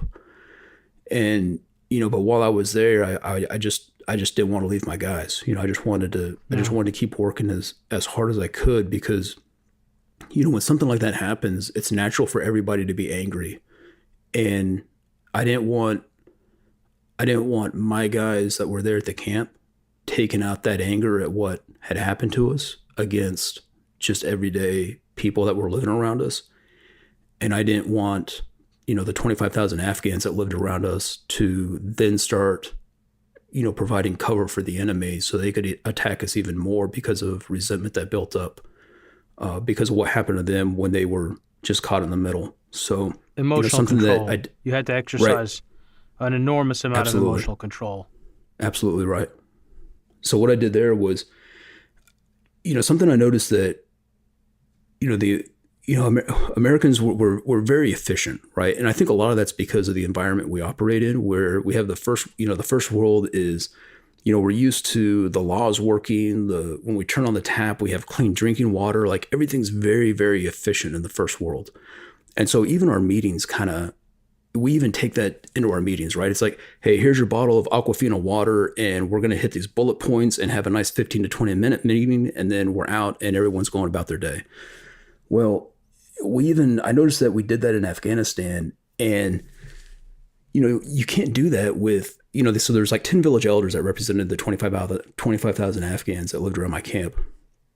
And you can't do that with these guys who live in a decentralized world, because for them, the only thing that matters is relationships, because there isn't a court out there that's going to hear their grievance. They have to be able to trust the person they're working with. Like, honor is a cornerstone of what makes a decentralized society work. And so to them, they were and I noticed that we only called them into camp when we had a problem. And, so my predecessor, what he would do is he'd call these 10 village elders into camp, tell them what the problem was. Hey, we're the United States of America. You need to fix this. We don't like what's happening here. And here's your bottle of Aquafina water. We hit all the bullet points, and okay, 20 minutes later, thanks guys, see you later. And there was no relationship building. Zero. Or it's just a very American way of doing things, because we automatically think that everyone believes in win-win and can see things from our point of view and is going to automatically buy into what we're trying to do. And so, what I did after that blast is I started having a weekly meeting with these 10 village elders. And the first time I did it, it was just silence.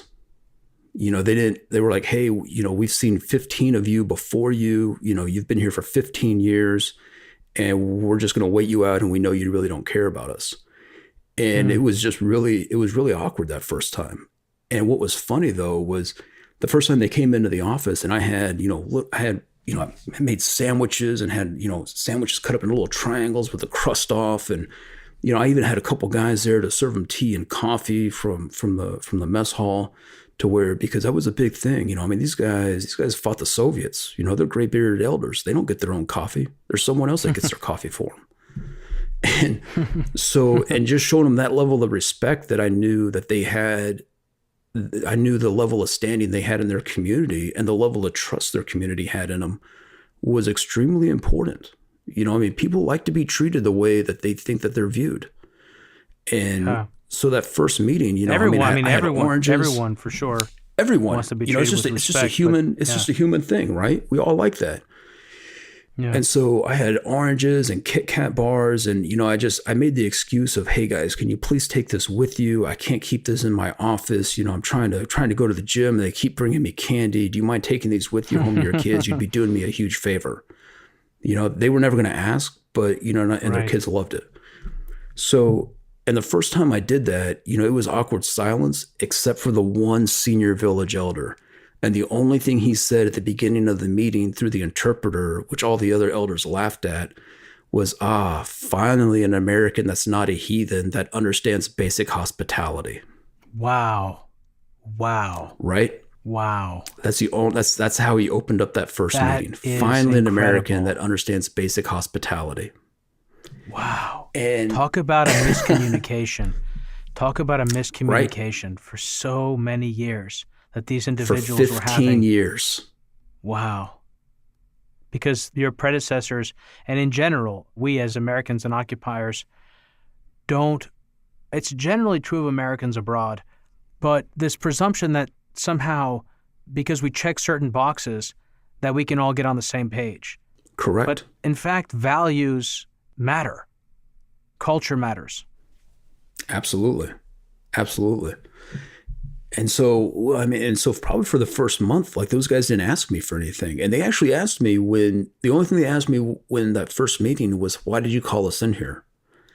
And I said, gentlemen, what I would like to do is just have a meeting once a week and we can talk about whatever you want to talk about. I don't really have an agenda for this meeting. This is just an open forum for us to discuss anything you would like to talk about. And I actually, that was in January. And, and I actually asked him, I said, so when does the snow usually melt and you get the snow melt in the irrigation ditches to start watering crops in the spring? And that blew their mind. Like they didn't realize that an American actually knew about agriculture. And so since I grew up out west, just working on farms, we actually started talking about farming.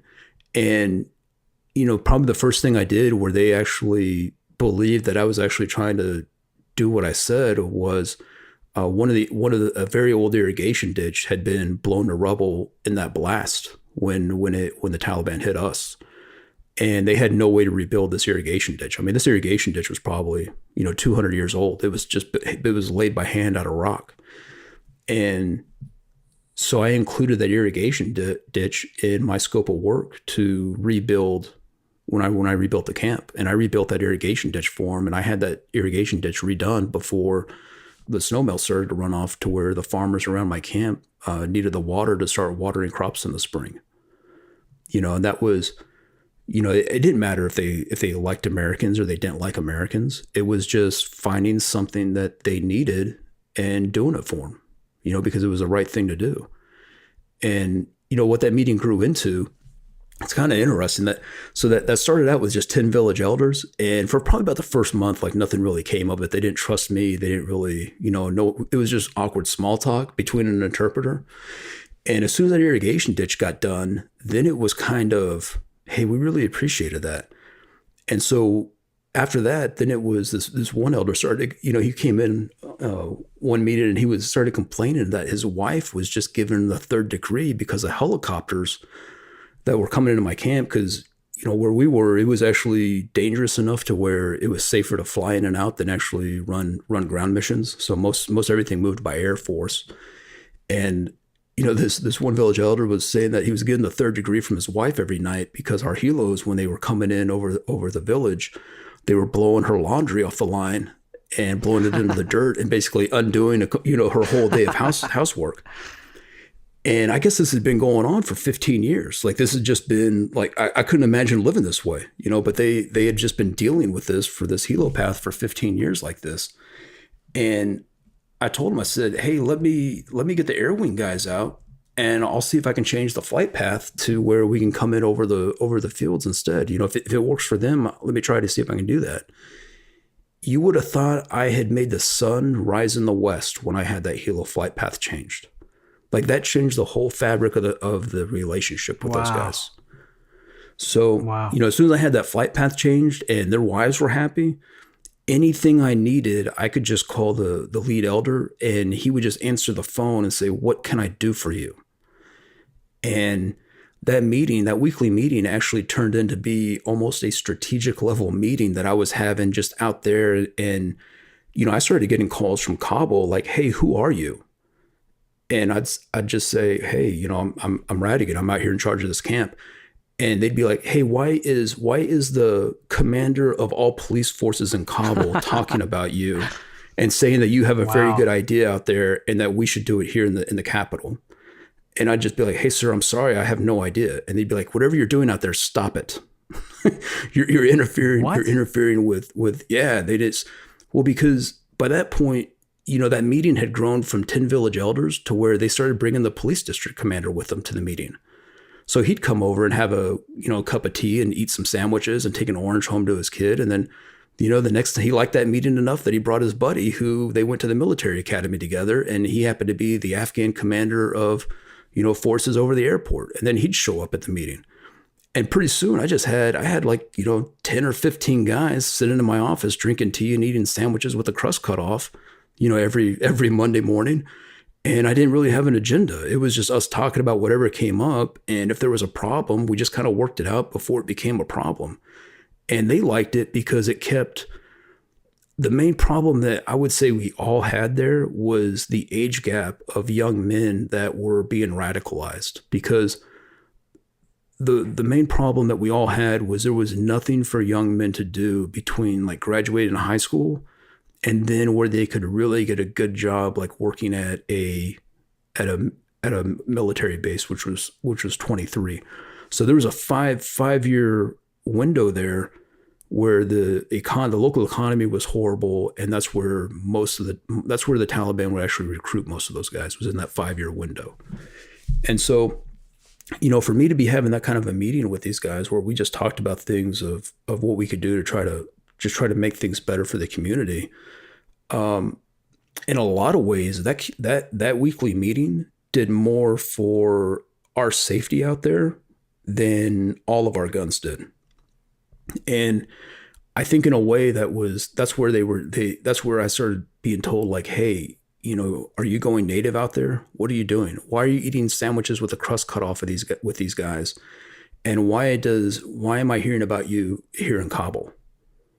Why is he saying that you have a good idea and that I should call you to ask you about it? Because the level of trust I had, after several months of that, the police commander just stopped showing up to the meeting. And so anything that I needed to do out there, kind of in my area, I would literally just call the police commander. I had his number in my Nokia phone. We just talked direct. I'd call him up and he'd answer the phone. He'd be like, Habibi, tell me. And I'd say, hey, I talked with the elders and we kind of want to do this. And he says, hey, if you've already worked it out with the elders, that's fine. I don't need to be there. Just, roll with it. That's okay. Thank you for telling me. Wow. And that's what we do. I mean, and that was purely just based off of developing a relationship and trying to help them. And, I would say because they didn't even like Americans, right? I'd sit there and I'd listen to them tell me about how America funded the Taliban, right? And, that wasn't really my place. That I didn't really think that was important. That wasn't important to the mission of what I was trying to do. We didn't have to agree about things like that. I just needed them to trust me that I was never going to break my word to them and that I would always tell them the truth and that I was an honorable man. That's the only thing I needed. And that's the only thing I needed in return. And that paid huge dividends actually, because I took it very, very seriously that anytime, because we all had our stamp, right? So anytime we came to agreement, we'd all have a stamp that we had to stamp the document. That way it would be distributed among the village and the village knew it was an official agreement. And anytime I stamped a document and said I was going to do something, like I made sure that that's exactly what we did, to where like that entire community knew that they could depend on, maybe not, they didn't like the strategy, they may not like policy. That wasn't really the case, but there was one American there that they knew would never lie to them. And I think that, when I saw the benefits of that, when I saw how the community responded to that, to me, that was almost kind of like unlocking the next level of realizing that no matter where you are in the world, everyone is just dying of thirst for just someone to tell them the truth. It doesn't even matter if they like them. Wow. It doesn't even matter if they like the truth. they just want to know that you're not lying to them. You know, there are two things that I thought of while you were telling the story. One of them had to do with how our effort in both Iraq and Afghanistan would have gone if everyone had either been trained or simply naturally prone to thinking the way that you did around this issue. I'm curious, what you think about that. And then the other one was reflecting on something you said at the very beginning of this recording when we were talking about cryptocurrency and why the appeal for among people in the military. And you mentioned something having to do with community. And I wonder, my second question is, how much do you think, I have this sense that human beings are meant to live in a specific way. And that in certain things we've strayed far from that. And that this is a sort of affliction. This is it's a drag on our society. It's causing us problems that we maybe can't even begin to wrap our arms around simply because we don't communicate. We don't have a community. And because we rely on these increasingly complex things like contracts to coordinate behavior instead of simply relying on relationships because of how we've scaled society. I wonder, what you think about both of those. So, I'll take the last thing you said first is, I tend to think of myself, you can call it a little bit of a stoicism or traditionalism, but that's how I try to live my life. And a lot of that is based on my experience overseas, and specifically because I like that kind of trust and relationship and community that builds. Right. I don't want to know that, hey, we have a signed contract, and if things go completely wrong and we hate each other and we're saying mean things about each other on social media, that I can take you to court and win. Like, there's no winner there. I still lose. I want to be dealing with someone who is honorable, that I know is going to move heaven and earth to do exactly what they said they would do. I want to be dealing with someone who doesn't tell me what I think I want to know, that tells me the truth, that they know it and what they need. Because the other thing that with those elders that was incredibly important is there was a lot of time. We had a lot of hard conversations because there was a lot of things that I would say that they didn't like. And I would tell them, I said, gentlemen, I have to tell you the truth, even though you don't like hearing it, because until we can both say the truth in this room, neither one of us is going to know what's important to the other one, and we won't be able to have a lasting agreement. And, and to me, that is absolutely critical. You have to be able to tell the truth and deal with someone who's honorable, because if you don't, you're just kind of feeling yourself, you're feeling yourself around in a dark room, and there's nothing concrete. You think you know what's important for the other person in the agreement, but you're not really sure because are they telling me the truth? I just don't know.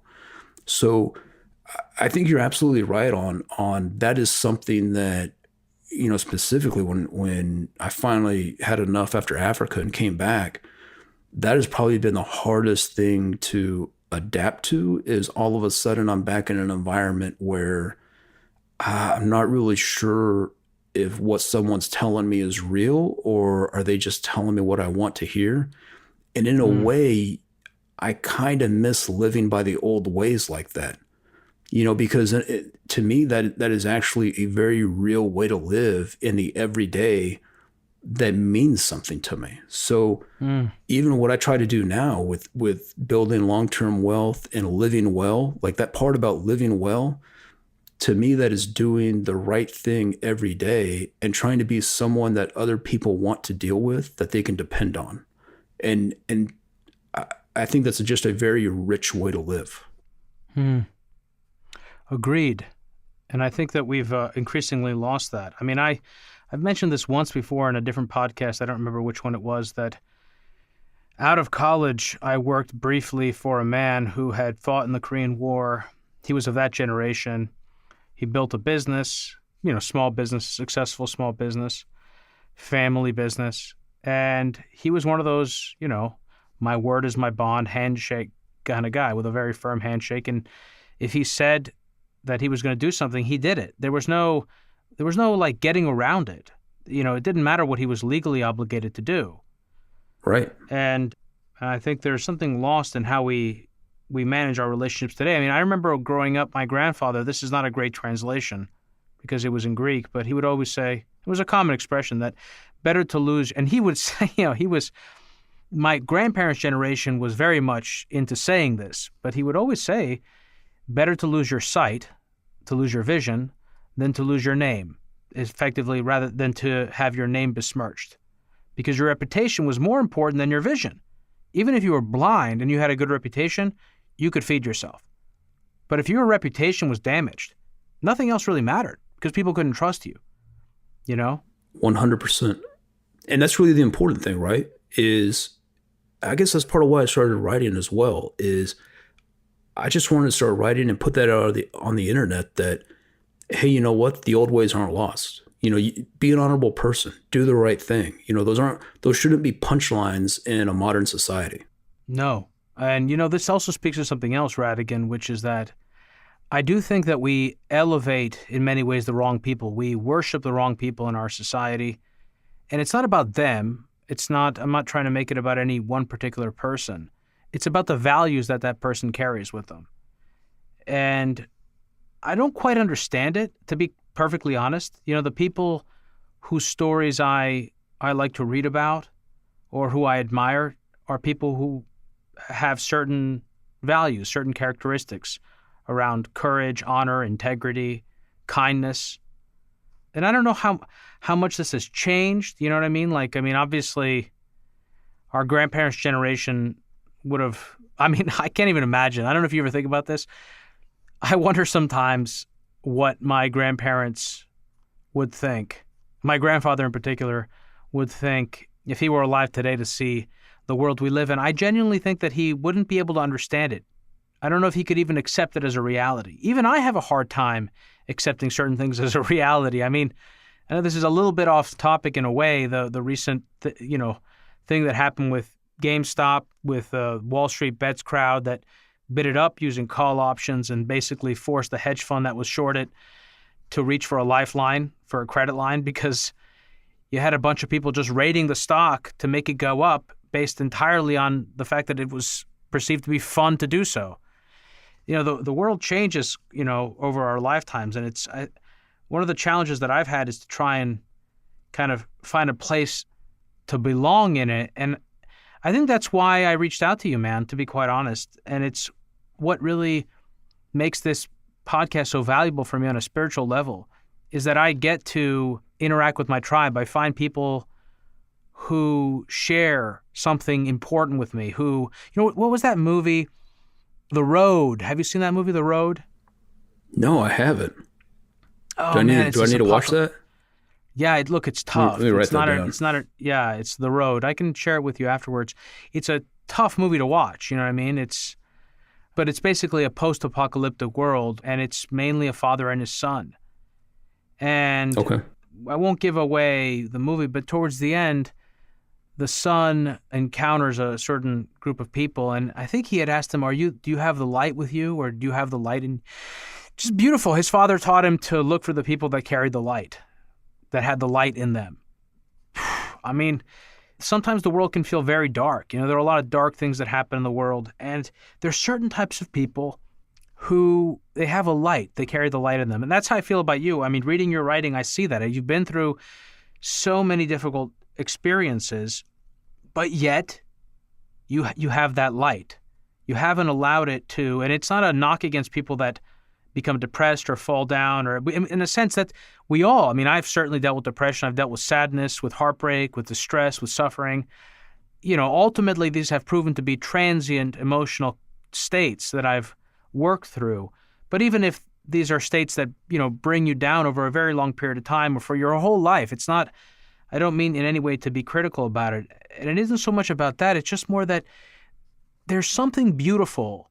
And if you can hold on to it, if you can hold it tight to you, I feel like you can always find your way, and not to let the darkness around you become you, which I think, happens a lot. again, I don't want to, talk too much here. And we've already hit the 2-hour mark.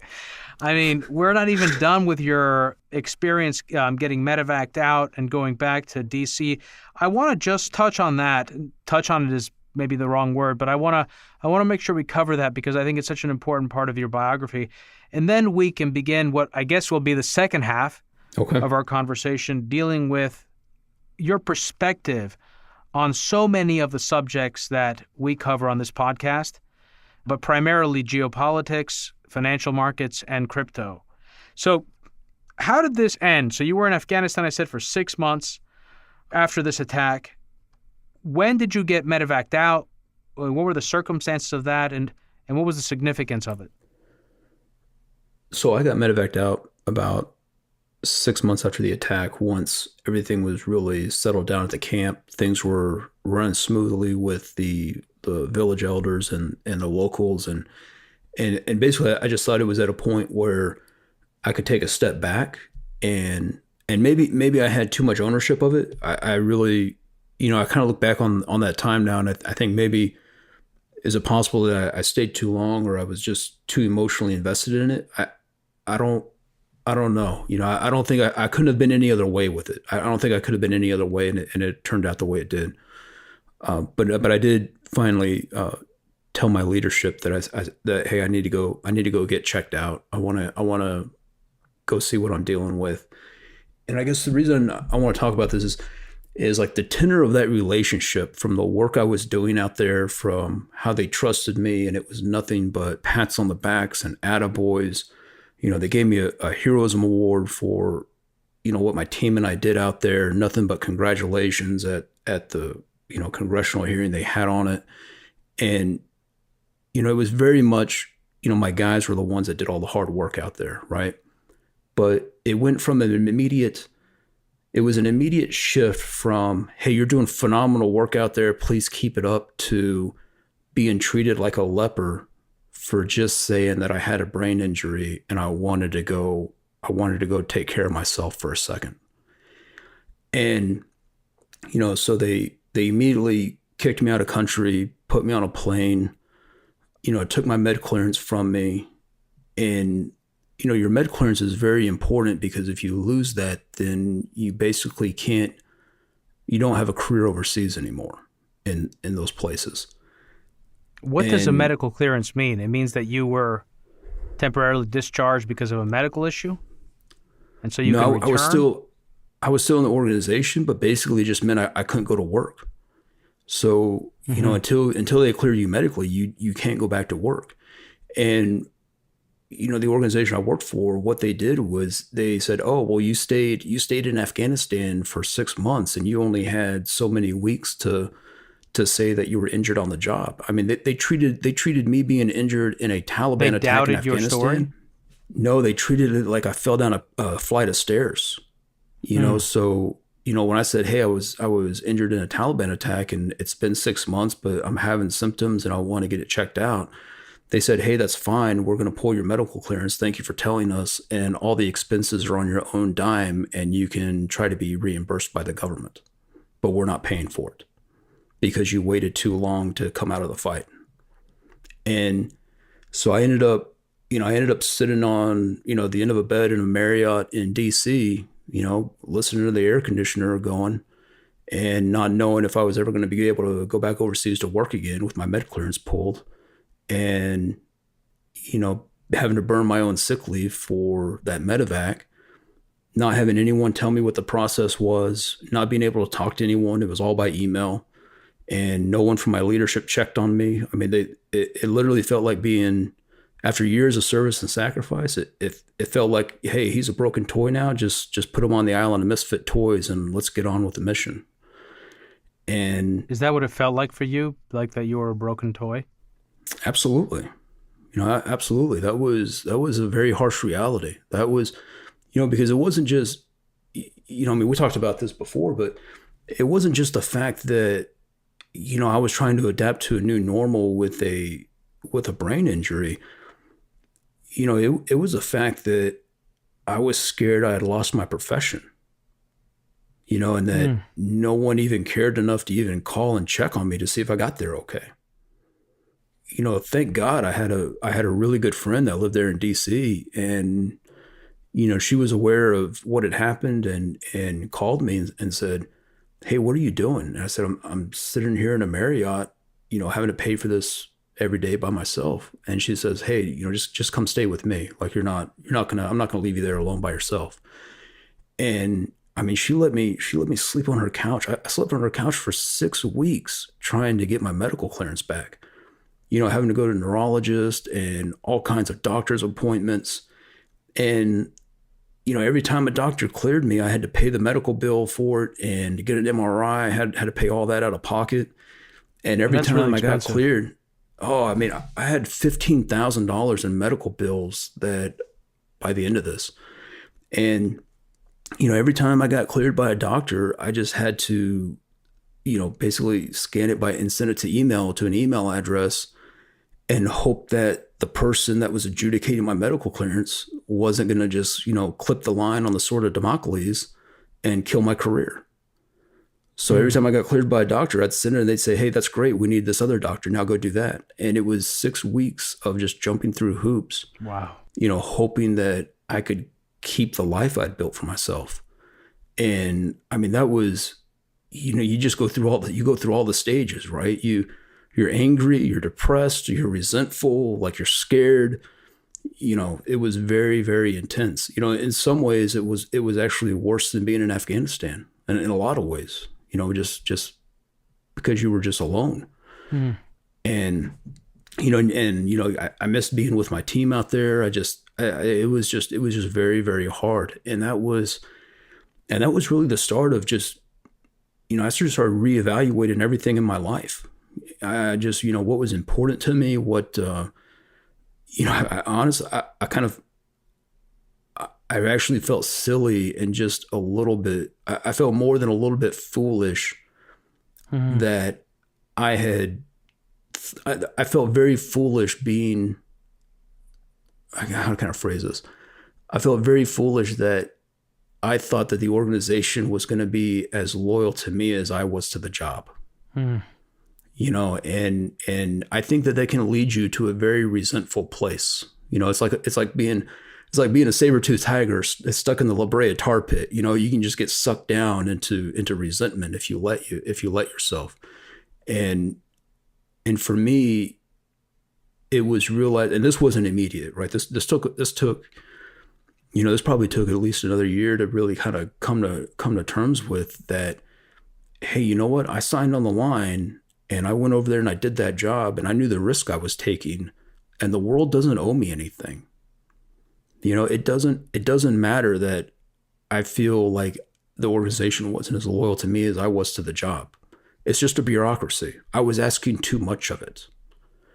And, the system, and that's, I think that was really the start of kind of my views changing on what did I want to do. And that's where the start of, building wealth and living well, and not really depending on anyone else to help me do that. Or I guess not depending on the system to make that possible. Like I knew I had all the tools that I could do that on my own because of everything else I had done.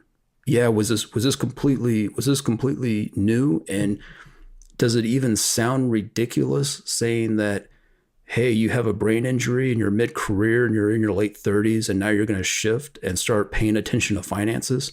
Yes, that sounds absolutely ridiculous, but I've never let that stop me before, so I'm not going to let it stop me now. I don't think it sounds ridiculous at all. I actually don't think, reflecting honestly on it, I don't think there's anything ridiculous about it. I mean, it makes absolute sense. Finances, money is another way of talking about freedom. Money can't buy you happiness, it can't buy you love, but it can buy you freedom. And that's really, really important, especially if you know what to do with that freedom, and it can buy you optionality. As someone like Chris Cole, who I know his work you follow, it can buy you. So I just want to wrap this up, this long journey. You went back to Afghanistan, which I think is in itself sort of wild because you had this traumatic brain injury. Rather than thinking about putting yourself first and treating it immediately on the off chance that it you needed to. Actually, what off chance? I mean, you were already dealing with symptoms.